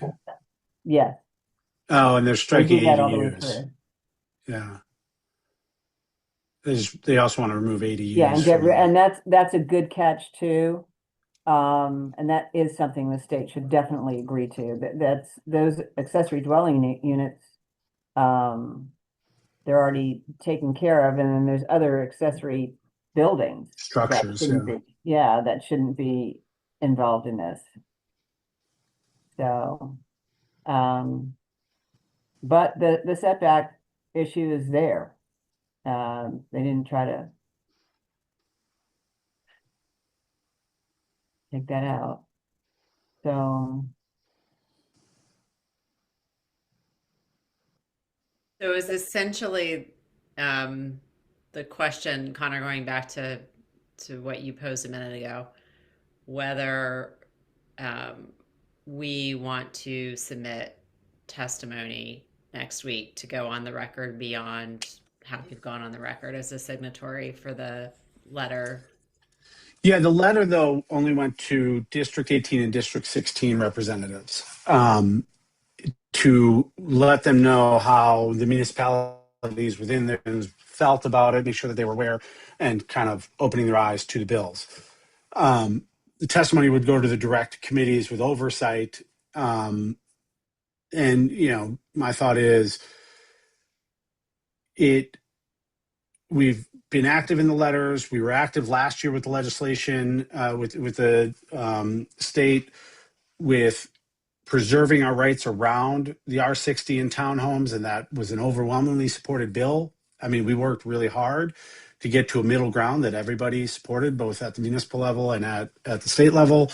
And this kind of undoes all of that. And I think if we feel strongly, I feel strongly, but if we collectively feel strongly about not losing our local authority rights and, how to do this in partnership and to really address some shortcomings in the bills that open it up to McMansioning and targeting naturally occurring affordable housing and like kind of working against its own objectives, that we put our voice there so that, the more that the committee members hear, I think helps drive them into, hey, is this thing really ready?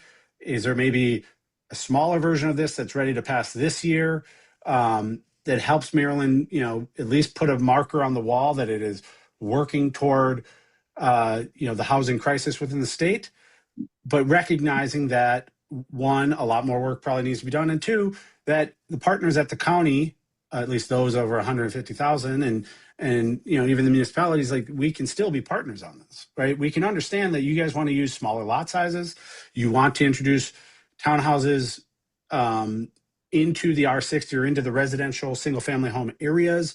And that, what we're asking you for is just to put the logical guardrails around it, that it fits with the water and sewer and other public facilities within those jurisdictions. And we feel like the local jurisdiction is the one to know best. I mean, we sat last month and got a wonderful update from our town manager about the largest public works project we have ever had to do. Imagine if we had the built out and overbuilt capacity before we even had a chance to do some of these stormwater and water projects. I guess I'll start the bidding. I mean, I would support submitting testimony to go on the record. I'm interested, I'm sure there are like some concrete suggestions that could be made along the lines of the ones we've heard discussed tonight, but I'm also interested in,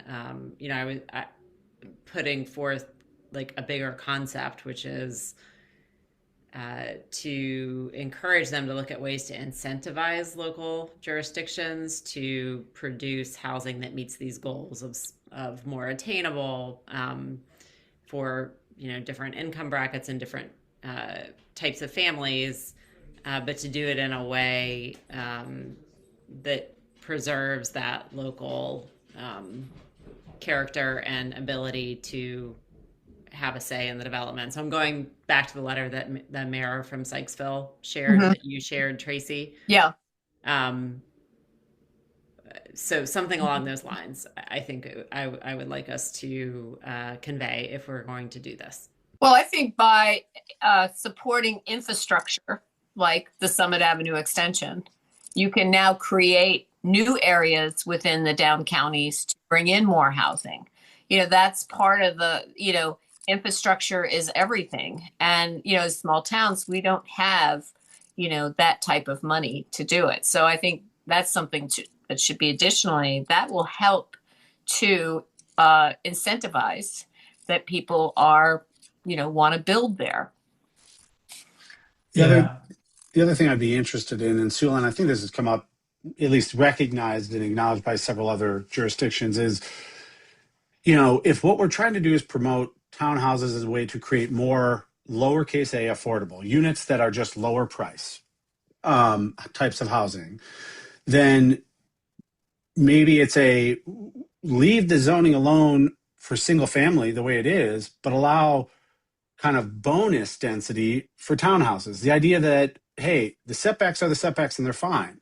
But if you propose townhouses in that area, we will give you, additional square footage to, kind of bonus density, the same way they do in MPDU programs and other things that, hey, this is only open if you're delivering the exact type of product. As a way to try and prevent or, put a guardrail in place against a developer saying, great, I now have more space to just build a bigger single family home, right? And tilt the market even more, right? So some of the examples from some of the Chevy Chases, they're now approaching their threshold for teardowns is like $2 million. $2 million homes being torn down because they can build and sell a $3.5 to $4 million house.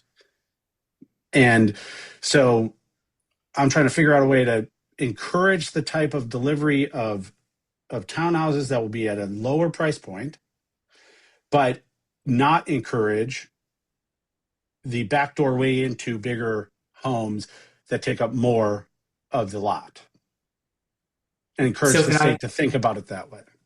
Can I second Ann's suggestion? Because I think we can come up with a lot of ideas for incentivizing, but I don't think we need to propose them. I think what we're saying is that we want to work with the state to incentivize more on the carrot versus the stick, because that's what we're getting right now, I think, is the stick. And I'd also suggest that in the letter, we don't spend a lot of time going through every amendment we oppose or want to have and support. I say we just refer to the letters that are already there that have been written and say, for the most part, we can go through them and say we support that, but we really want a conversation around. I'd like us to focus also on how can we be more proactive partners in proposing incentives to get these things to happen in a context specific way. That's where I think our testimony could be, that could position us to be a partner with them and not just going through amendment by amendment. Also, I think it's expeditious that way, so you don't have to like go through and list every single thing again and repeat what others are doing. We can just say we support the MML one or the MoCo or the whichever other ones have been submitted. Does that sound like a good plan? Well, Sue Ellen's got her hand up. Oh, Sue Ellen, go ahead. I just wanted to know, I know that Chevy Chase Village is moving very fast today to get theirs in. Mm-hmm. I know there's a deadline to get it in. I don't know what the deadline is. Well, it was 6 o'clock today. Oh, okay, Yeah. And That's only for the House For the Economic House. Matters Committee. okay, So we'd still have a chance for the Senate. okay. Sorry, I was just, well, that's why they were moving fast. yeah, that's why. And I guess in addition to the suggestion, my question was going to be, what happens if we sit this one out and wait until we figure out what amendments the governor's office is open to? Do we do we have another opportunity to provide comment or opinion and to actually put ourselves on the record? I understood that the town of Chevy Chase actually took the position in the call last week. There were a number of things that came up, but that there be somebody other than just the Chevy Chases weighing in too. Somebody who's But got. what the timing though? So do we have another chance Well, after there is, Tuesday?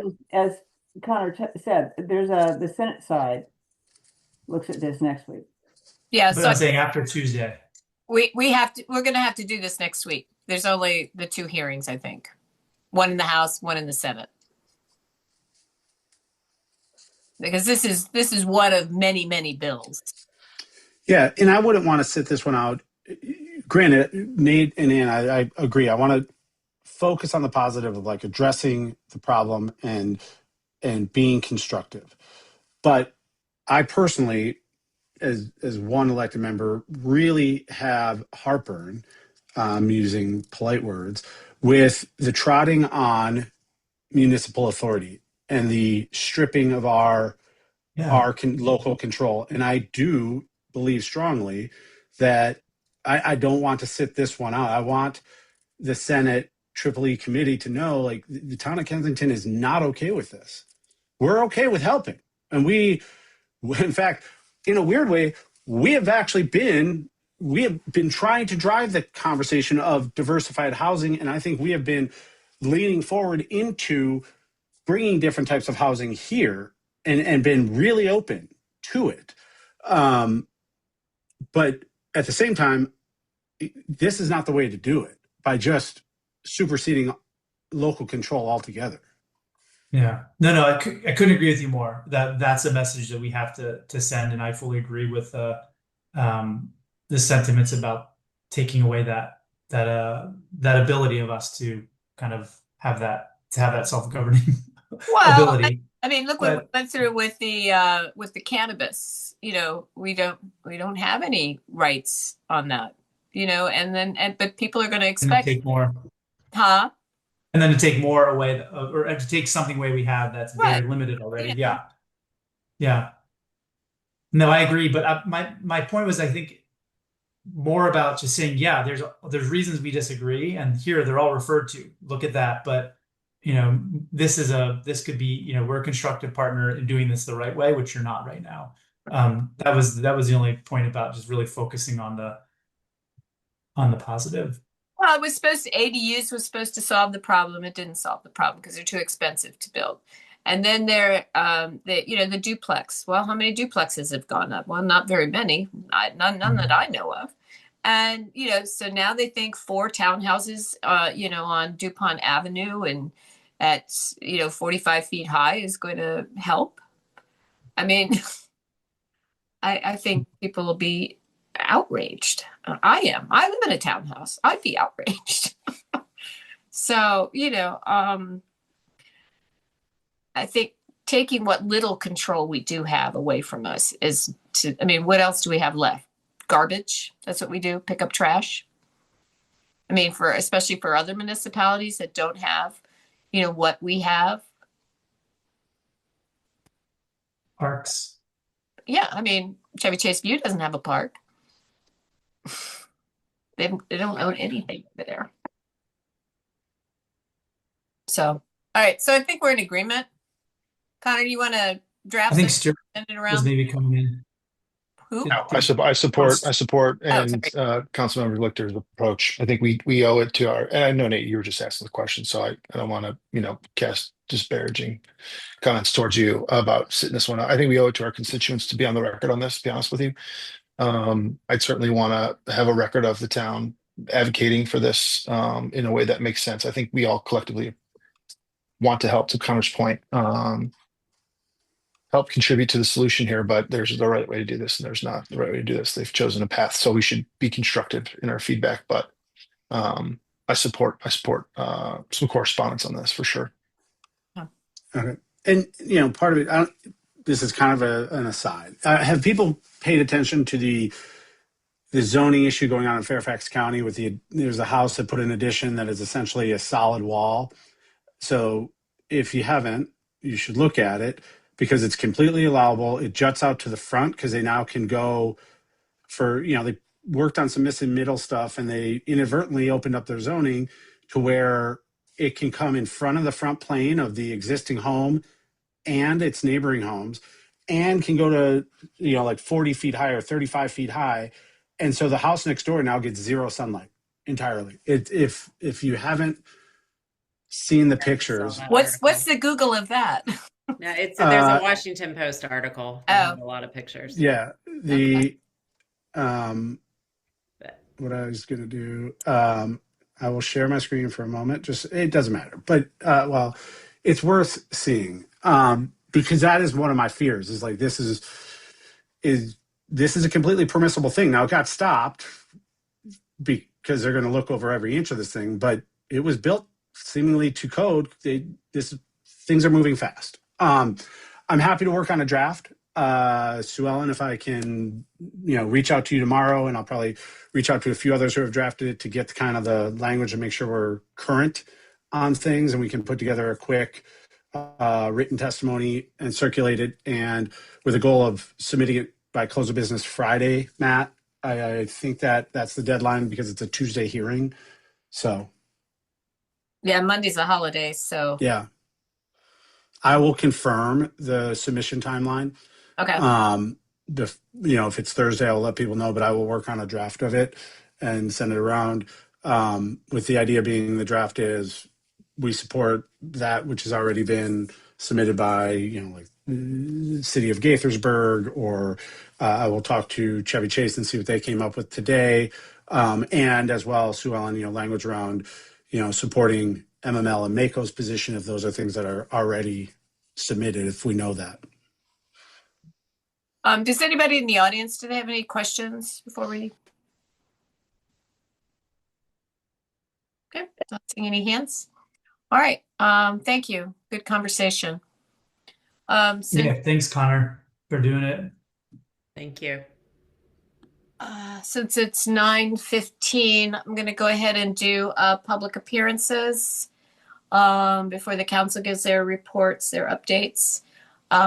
It's your opportunity. If there's something that's not on the agenda that you want to bring up, this is your opportunity.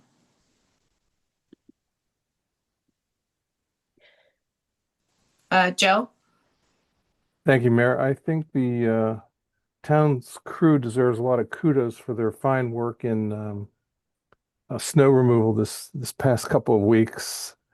In particular, Joe in his kabuto was outstanding in clearing streets in this south side of town, Frederick Place in particular, from top to bottom to curb. It was really, really outstanding. I was in DC today, and it's still a total mess. Many of the side streets have hardly been touched at all, it seems, and so the Kensington Town crew really deserves a lot of kudos for their fine work in snow removal. Well, thank you. I will pass that on to them. But please do.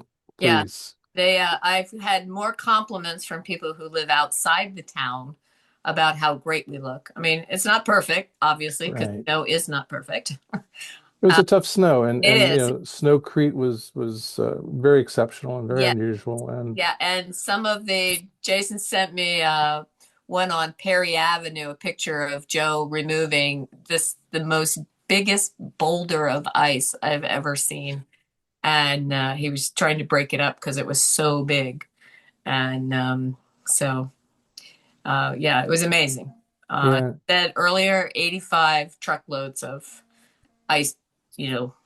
Dump truckloads. Yeah. Dump truckloads, not pickup truckloads, but dump truckloads. Yeah, fortunately there was that parking lot to deposit it all. I think We have, Hey, Joe, I want to piggyback on yours to say the crew was clearing the walking path at St. Paul Park today as well, and I know that many kids and parents and dog walkers alike will probably when they got home or tomorrow when they see it will be ecstatic. So big shout out to the crew for that as well.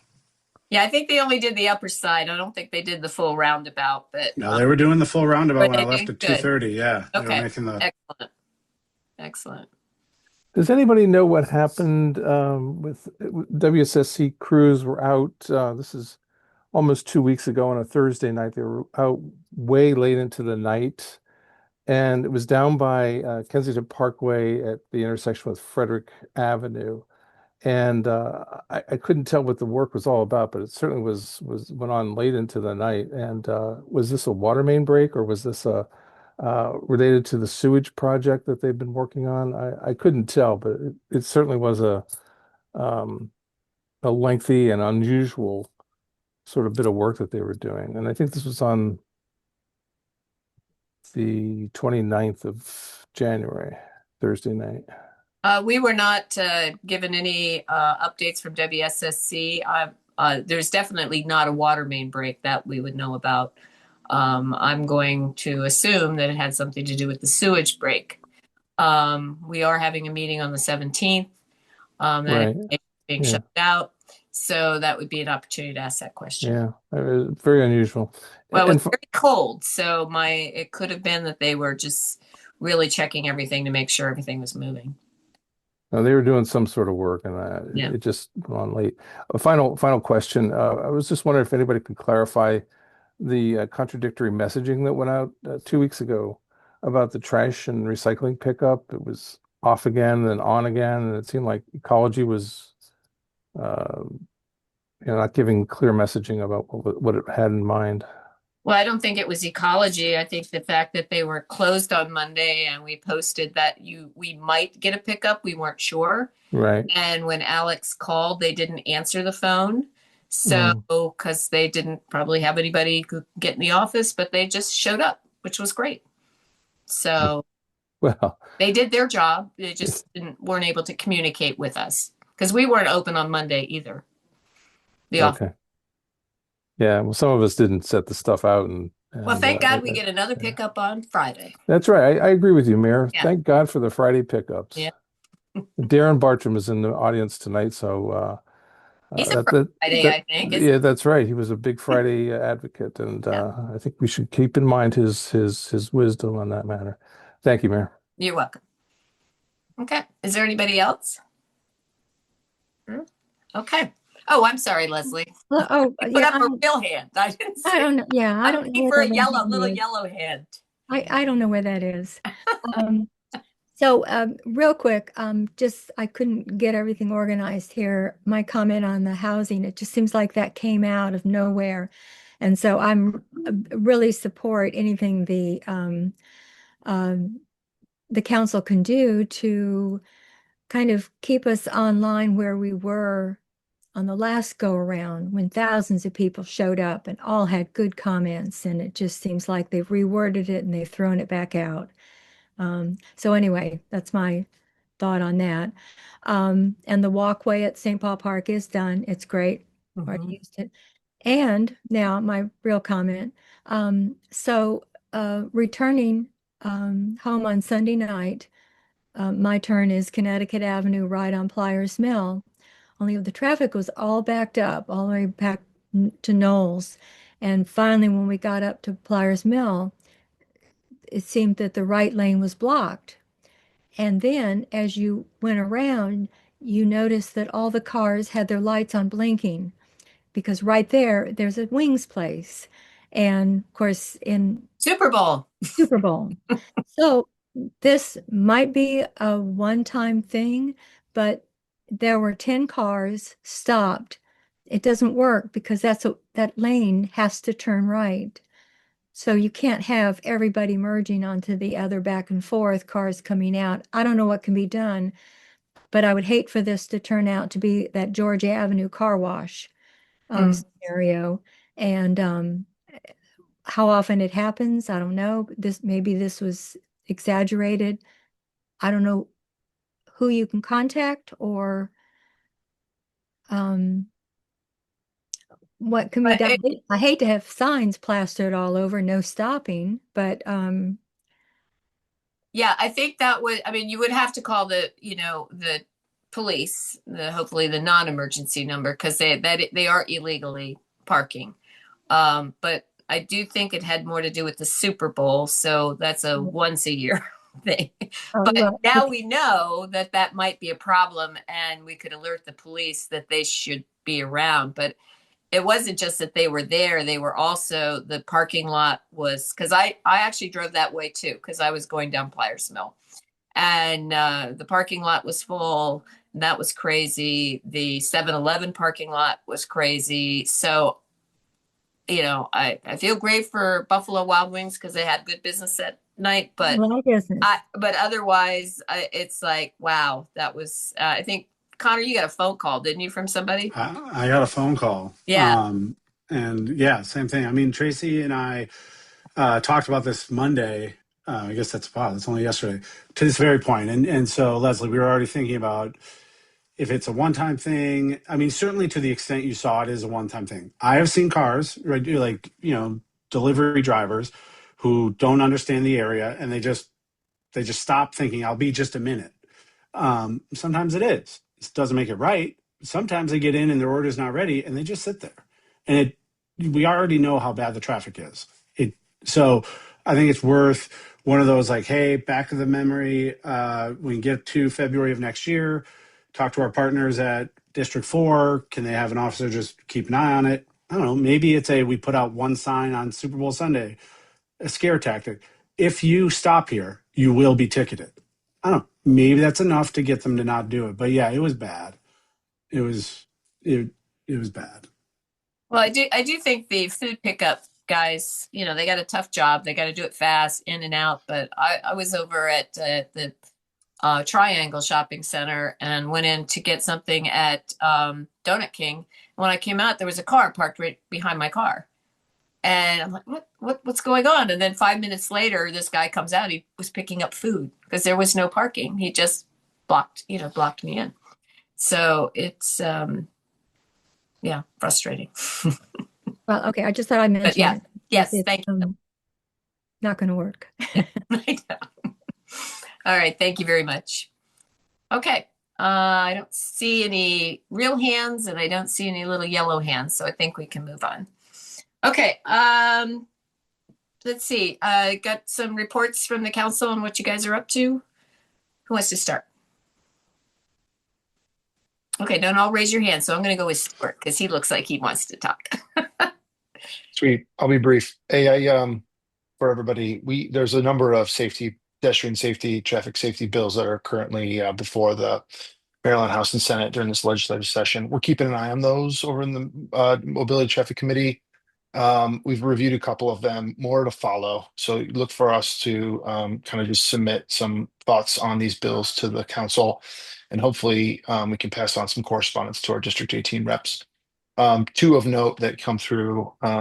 First one was really focusing on bicycles and bicycling safety for our folks in the area. The upshot is it's basically going to allow folks to do things that they're already doing, which is if you're on a bike and you're coming to the intersection, you can cruise into the crosswalk and take advantage of the early crosswalk session that will show up for the pedestrians that they normally get to get folks into the intersection to hopefully make it more visible. Okay.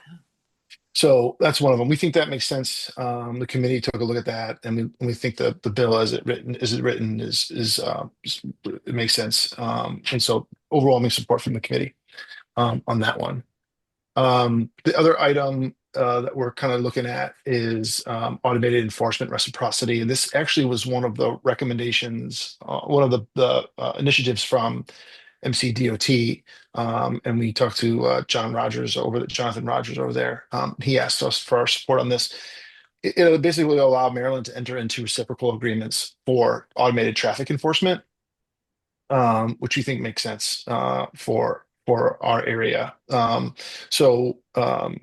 We hear from the committee, took a look at this and said they hear from our fellow safety advocates in DC that they just lack the ability to penalize out-of-state folks or hold those folks that are out-of-state drivers accountable for their moving violations that they get flagged for a traffic violation. So we thought that makes a lot of sense. So we'll support that.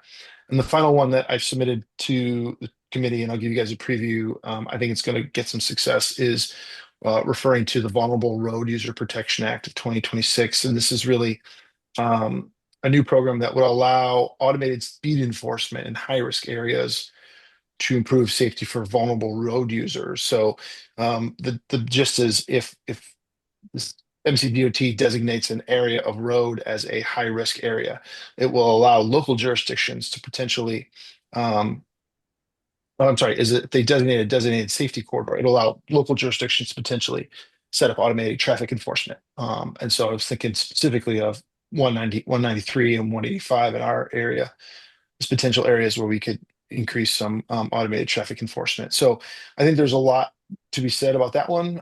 That's still being reviewed by the committee, and I hope to have a report for the council here in short order. But we'll keep you guys updated, and appreciate any support. Happy to answer any questions you might have about those two bills right now.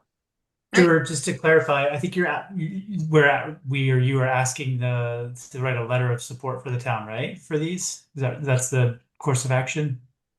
Yeah, it's depending on, appetite. There's a number of these pending, so I don't want to be like, everyone gets a letter.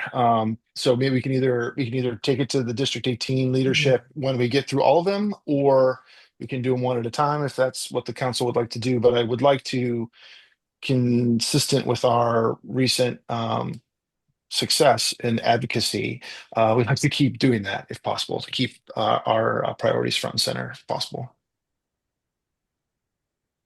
Great. Any other questions for Stuart? I was just going to ask, when do you know, Stuart, when we would need to submit such a letter if we were going to have a more kind of an all encompassing support for these bills and kind of list it all together? Yeah, that's a good question. Date? I don't. Both of the ones that have currently been reviewed are still in committee. There was a hearing on January 20th for those, which is why they went first. I think if we're going to try to submit any kind of testimony I'd have to come back to the council with specific dates. I suspect that date's probably lapsed. So I think the best course of action then for those two would be to notify our elected leadership of District 18 and say, hey, we support these bills. Yeah. Okay. Yeah. I strongly support this, and thank you, Stuart, for taking the leadership on it, because I think, we did that article, the op-ed or the opinion piece, which was slightly, I think, justifiably critical of some of the slowness of SHA, but I think this could also help to signal, we're trying to support them at the same time. So I think it could be it's really important strategically, but also just on the merits of the legislation. Obviously, I think it's things that we want to support, but I think it would be a good thing for supporting SHA because they've asked for our support too. Yeah, I think in this particular case, getting it to our District 18, showing our support is probably, just as much important as, a hearing. So I think that's good. Okay. So I'll sorry, with the council, I'll put together a letter. And I think we can probably wait for the rest of the committee to opine. The committee's not formally meeting until March. But I'm just trying to correspond with them by email and identify some bills. And so as bills come in, I'll kind of collect all those comments and then draft up a position from the committee for the council to consider. And then I'll kick that up to you guys if you don't mind taking a look at it, and we'll go from there. Good. Okay. Anybody That's all else? I have. Okay. No, man, that's all I got this one. Thank you. Okay, great. All right. Let's see. Ann, you want to go? Yeah, just since Stuart brought up safety, I wanted to report briefly that I did attend on behalf of the town the safety forum that MDOT Secretary of Transportation Katie Thompson convened. Administrator Pines was also there. It was mostly community and advocacy groups. It was a very small gathering in Annapolis. We were the only municipality there, and I think we were included because we have been outspoken on these issues. You don't have anything too specific to relay other than, Secretary Thompson wants to take a very proactive approach to safety management of course, want us and others to weigh in on the importance of this. So I think the conversation we just had is a good indicator of that. I did have an opportunity to reiterate that we want to see action on the things that are lower cost, more feasible, because of course funding and time and complexity always come up.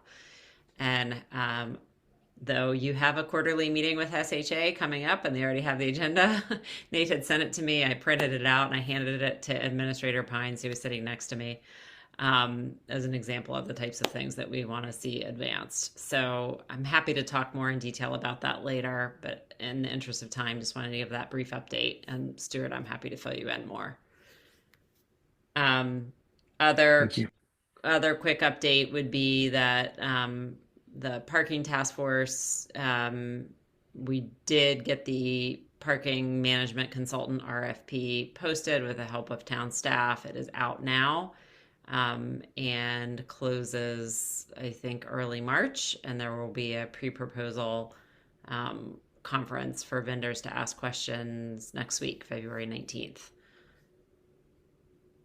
And I think that's all I have to share at the moment. I'm sure I'm forgetting things. Okay, great.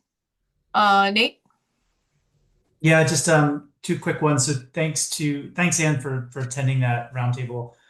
I think it's really great that we were invited and that we were able to participate in it. And I was going to mention also, Stuart, ask you to make a quick update on the quarterly meeting with SHA that's coming up. But Ann already flagged it, but we'll have that on Thursday. We're resuming those meetings, which is that Stuart and I will attend with Tracy and town manager and assistant town manager. So we have a whole list of topics that we'll bring back up with them, and they've had the agenda for the last 2 weeks. So hopefully they'll be ready to answer the questions and give us updates.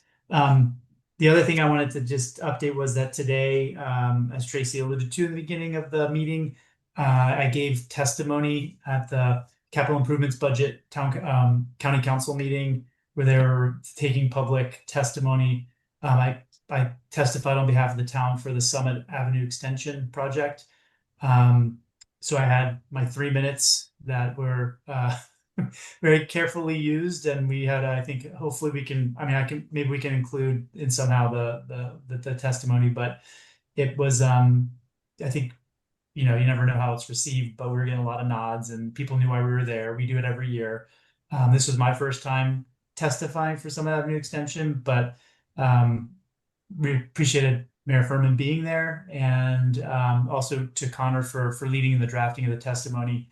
I think it was a lot in those 3 minutes that we were able to convey. So yeah, while we were there were also a couple of other municipalities testifying. And I think this is what you were also talking about, Tracy, in the beginning, some really powerful testimonies around school closures with the Wooten High School and the tragedy that occurred there. It got pretty emotional, it was very powerful, but it just showed the kind of the lay of land on the issues that they have a hard job with having to prioritize amongst these, what all of us were up there arguing for to be remaining in the CIP.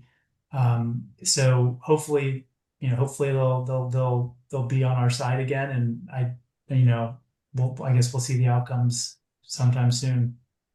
Yeah, Nate did a great job. The next step will be, it'll go to the econ committee, and I'm not sure their next meeting is March 5th, but the agenda's not out yet.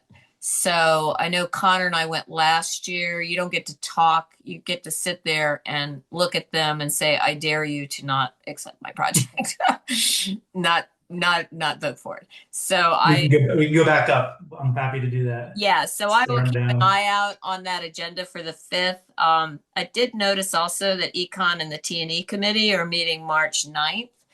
Again, that agenda is not out yet, but so just kind of keep those dates in mind. It really was very helpful when you sit in it's a smaller room, the committee room, and you're just, sometimes you're there for a long time, but you are just waiting for them to talk about that project in front of you.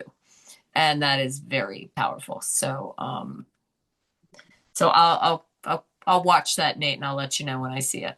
Sounds good. Thanks. Okay. All right. Anything else? You good? Okay. And Connor? My one update is around Montgomery County Public Schools and the boundary study. The superintendent's recommendations are out. If you have a chance to look at it, they selected option B. Spoiler alert, option B keeps the town entirely together, our kids continuing to go to Kensington Park Elementary School, and then articulating on to North Bethesda as they do currently, and then on to Walter Johnson as they do currently. Option B does have two modifications that actually do affect us and Garrett Park. I think they are generally received by the streets they affect as being positive. What they are doing is eliminating two islands. I don't know if I have an ability to share my screen. No, don't worry about it. Well, Alex, can I share my screen just to show the map? Because it's just easier to show it. All right, there we go. So here's the map. This is the interactive tool the county has. I don't see the map yet, Connor. That's good. Come on. All right, there we go. There we go. Now we see the map. All right. All these tools I don't need. All right. This green area here is all of the area in the recommendation that will go to Walter Johnson High School. This area in white here is all the area that will go to Woodward High School. The only changes, which are very subtle if you zoom in, these are what they call islands. This little section here, this is actually an island, it's called island number 4, that is currently assigned to Kensington Parkwood. And largely that's because at the time, Lux Manor didn't have the capacity. And so they brought this grouping of streets and homes to Parkwood, Kensington Parkwood, and this is Island 6. This went to Garrett Park. And all they are doing is saying these two islands now should be aligned to Tilden Middle School, and they'll go on to Woodward. And so while it does split the articulation for Kensington Parkwood Elementary School, which I know the PTA was really trying to keep all kids together, as far as the town's interest, I think that makes a lot of sense. And as you can see in the green area, we will continue to articulate to Garrett Park and to Walter Johnson. The next steps, this is just a recommendation, still needs to be approved by the Board of Education. And so that is what is on the agenda for their March Board of Education meeting. The only other announcement that came out at the same time as the recommendation, which should not be a surprise, is that they've always said once they complete the boundaries for the high schools and the middle schools that feed them, they will need to go back and do a county-wide boundary study for elementary schools. And so, for instance, these two islands at that time, right now, these two islands still go to KP and Garrett Park. The thought is that these two will now get officially reassigned, these areas, into Lux Manor and then onward to Tilden.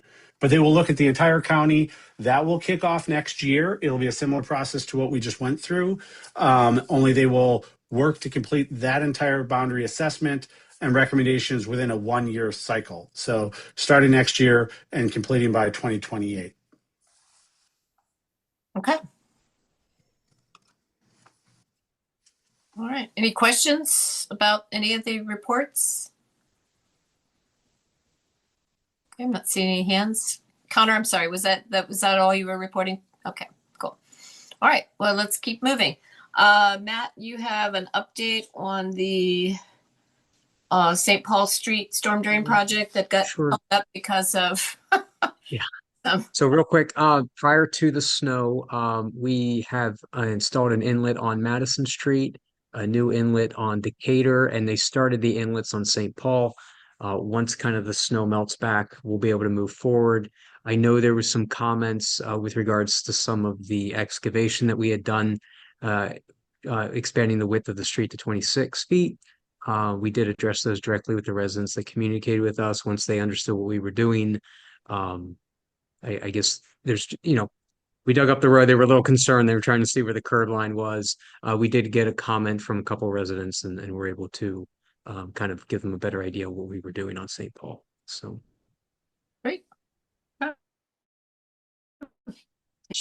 just lost my agenda. So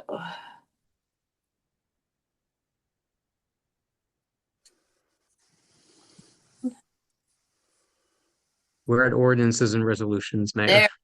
If Yeah. you'd like. All right. We I- have two resolutions. Wait a minute. I forgot to give just a very quick report myself. I just wanted to let everybody know that there is a coalition that is being put together by some of our citizen association, and they reached out to me if the town of Kensington wanted to participate. We can't participate, but we can be liaisons. So this is the Greater Kensington Coalition. This is a lot of the I'll give you a list. It's the Byford Rock Creek Highlands Citizens Association, the Chevy Chase View Town of Kengar Civic Association, Kensington Estates Civic Association, Kensington Heights, Parkwood, Rock Creek Hills, and Rock Creek Palisades Citizens Association. We also did this back in the early 2000s when Mayor Rofast was our head of the town. It was the Coalition of Kensington Communities, and I actually served as the liaison for the town with that group. So I know Connor is also participating. They actually had their first meeting tonight, so which of course we couldn't attend. So it is a good way of keeping up to date on what the citizen associations around us are thinking about. There are some issues that we have nothing to do with. Mostly, they were talking about some housing. What was that on off 355? It seemed kind of our Beach Drive, I think. Yeah, but I know a lot of tonight's meeting was really focused on the two housing bills, the starter silver.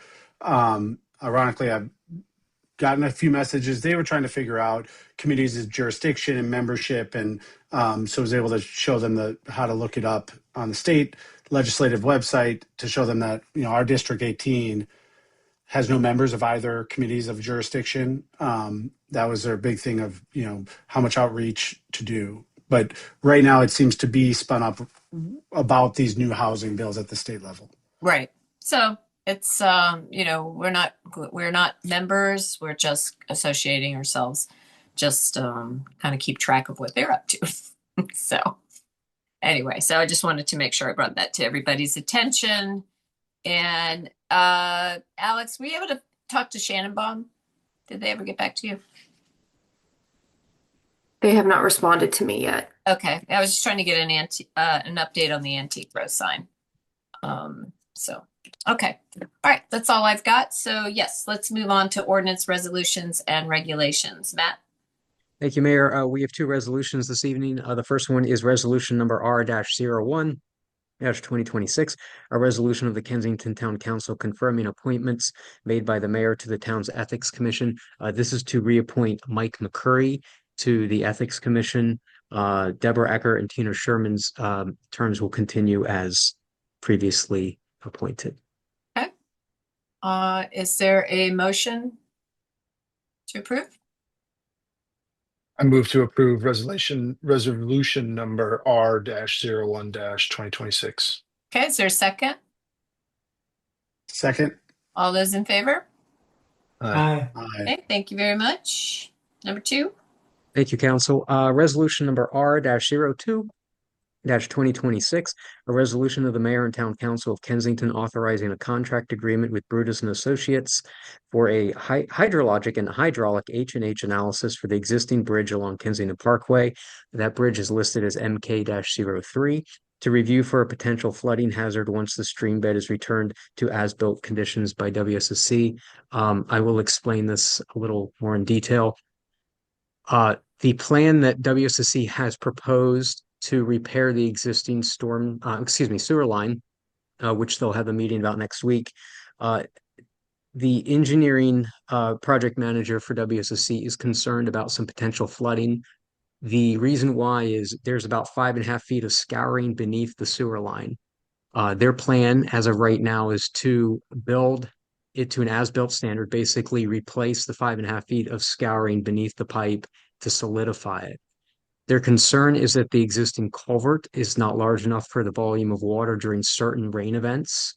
And they have asked us to do an analysis, an H&H analysis.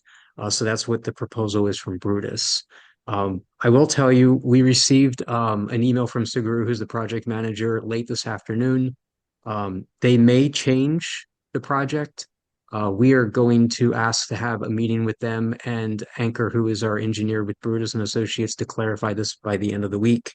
But we'd still like to move forward with the resolution for the H&H, with the understanding that the existing condition will be built to the as-built standards with the culvert. Okay, and Shigru is WSSC, just for Correct. She is the engineering project manager for WSSC. Okay. Does any of the council members have any questions? Or go ahead, Nate. Yeah, I was just curious about what is the potential change that they might do? Do you have any idea? Because I have a couple Yeah. questions about the Hey, design. yes, they are looking to replace the existing sewer line main and have requested that we place a grate over the culvert to prevent debris from hitting it. We have some concern about that plan, which is why we want them to meet with Anchor and our Brutus team. We'll be able to provide an update after that meeting. But it doesn't address the potential change in design, doesn't address the flooding issue.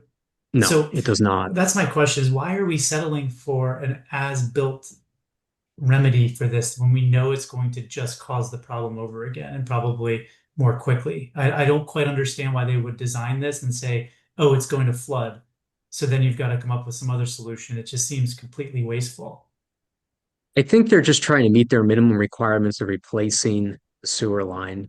I think, there's some more conversation here. I talked with the mayor about this late this afternoon. There's some concern on our end.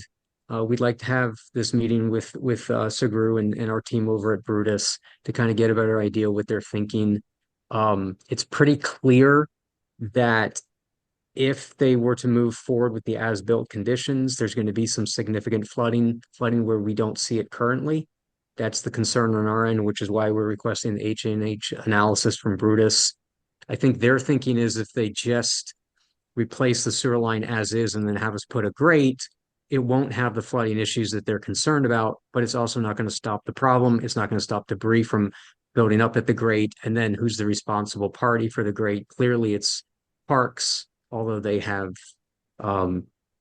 not been adequate, I would say, in their removal of debris previously. Right. And is the analysis supposed to be finished before they do the fix? No, the analysis would be done after as-built conditions are done. So another confusing thing from them is, this is why we need to talk to Suguru and the WSSC team and kind of get a better idea what they're thinking. So okay, and I don't want to go through. I have a bunch of more questions just around why they would design it to just a 10-year flood, when we know that that's increasing with climate change. And I have questions about what they're going to use for the hydrologic assessment. I'm happy to join that meeting if you think it would be a good place to ask those questions. But just my overall point is that it seems really short-sighted and almost I don't know. It just seems like a very odd thing to suggest when we know it's going to fail in some point, or it just will end us up back in the same situation that we found ourselves in, and then more to the longer term issues around. Oh, sorry, I was going to say, will the Brutus analysis take into account the potential of stream restoration for Silver Creek or potential planned flooding of Cabin Park, like we had talked about before? Will that analysis be incorporated? So the H&H report, before we got the email from Suguru and the WSS team this afternoon, was basically preparing us for a new bridge, for a complete bridge reconstruction with a larger culvert. That's what we were expecting to move forward with. I don't know where we're at right now. Obviously, WSSC kind of changed plans on us at the last minute. We need some more clarification, but the H&H report was basically going to prepare us for an entire new structure at Kensington Parkway and Frederick Avenue. And that could then lead to some other longer term solution with where we Correct. take Yeah. out floodwaters. Yep. Okay, that's what I want to know. Like, what's the outcome once this analysis is done? Thank you. But I'm happy to join if you think it would be appropriate. Well, I think WSSC is feeling the pressure too of getting this project, completed. Right. And, maybe it's not going to be done a better way if you just be more patient. So, Right. No, but also, yeah, I mean, and I was thinking the same thing. Like, we want this fixed, but is there something that they can do to also help support the longer term solution, or Right. they're just obligated to do the bare minimum? yeah. Matt, when was your meeting again? They asked to meet before Friday. So we need to clarify when Anchor's available, and we'll schedule a meeting hopefully tomorrow afternoon or Thursday or Friday morning. Okay. Would you do me a favor? Would you let Matt or let Nate know when your meetings are and if he can make it, give him that option? I think he asked some really good questions and that need to be helpful for him to have some feedback from them directly. Hey, Matt, I've got two questions. Kensington Parkway, right there where this project is to occur, what is the designation of that road? I'm asking because I guess I don't know all these things, but it seems like SHA classifies the roads and that is how they set the standard for the storm events. So is it classified as a local road, or would it be classified as an intermediate and minor arterial road? They classify it as a local road because it's under our jurisdiction. The culvert is under the responsibility of the town, which is why we would be responsible for any structure change. Yeah. Where we keep running into problems is the stream bed is under parks and the body of water is under the state. Well, that was going to be my second question is just either though, like this, I don't want to add more government bureaucracy into this meeting, but like at some point, is parks have to be a part of the conversation so they understand and acknowledge their responsibilities in the flow of the water. Yeah, absolutely. They do. And that's the issue we've been having previously with them. Yeah. So, Nate, if you may already know this, but that's why I was looking it up. SHA's, if this were a state highway, it would be a 100-year event. If it's an intermediate or minor artillery road, it would be a 50-year event. Because it's classified as a local road, the state sets the standard as a 10-year flood event. And I think that's probably why WSSC is designing to the 10-year, because it's classified as a local road. Mm-hmm. Yeah. Frustrating, but yeah. Yeah. Yeah. I mean, it's a good point. But that's the minimum, right? Like, we could do more if we chose to. So WSSC has no responsibility to fix our culvert. Their only responsibility is to fix their pipe. What they're doing is what they're proposed to do is to fix it back to as-built standards, basically to protect their existing sewer line. By doing that and replacing the 5.5 feet of erosion that's happened under the piping, it's going to basically make the culvert smaller. And their modeling is showing significant flooding if we do that, or if they do that. That's why the H&H analysis is necessary, basically to confirm what the modeling shows, and then basically to set us up for a new bridge structure in the future. They walked that back this evening in an email, and now are proposing just to fix the sewer line and ask the town put a grade up. That's something that we need to have a further conversation with our team over at Brutus. So. Okay. Is any questions from the audience about this conversation?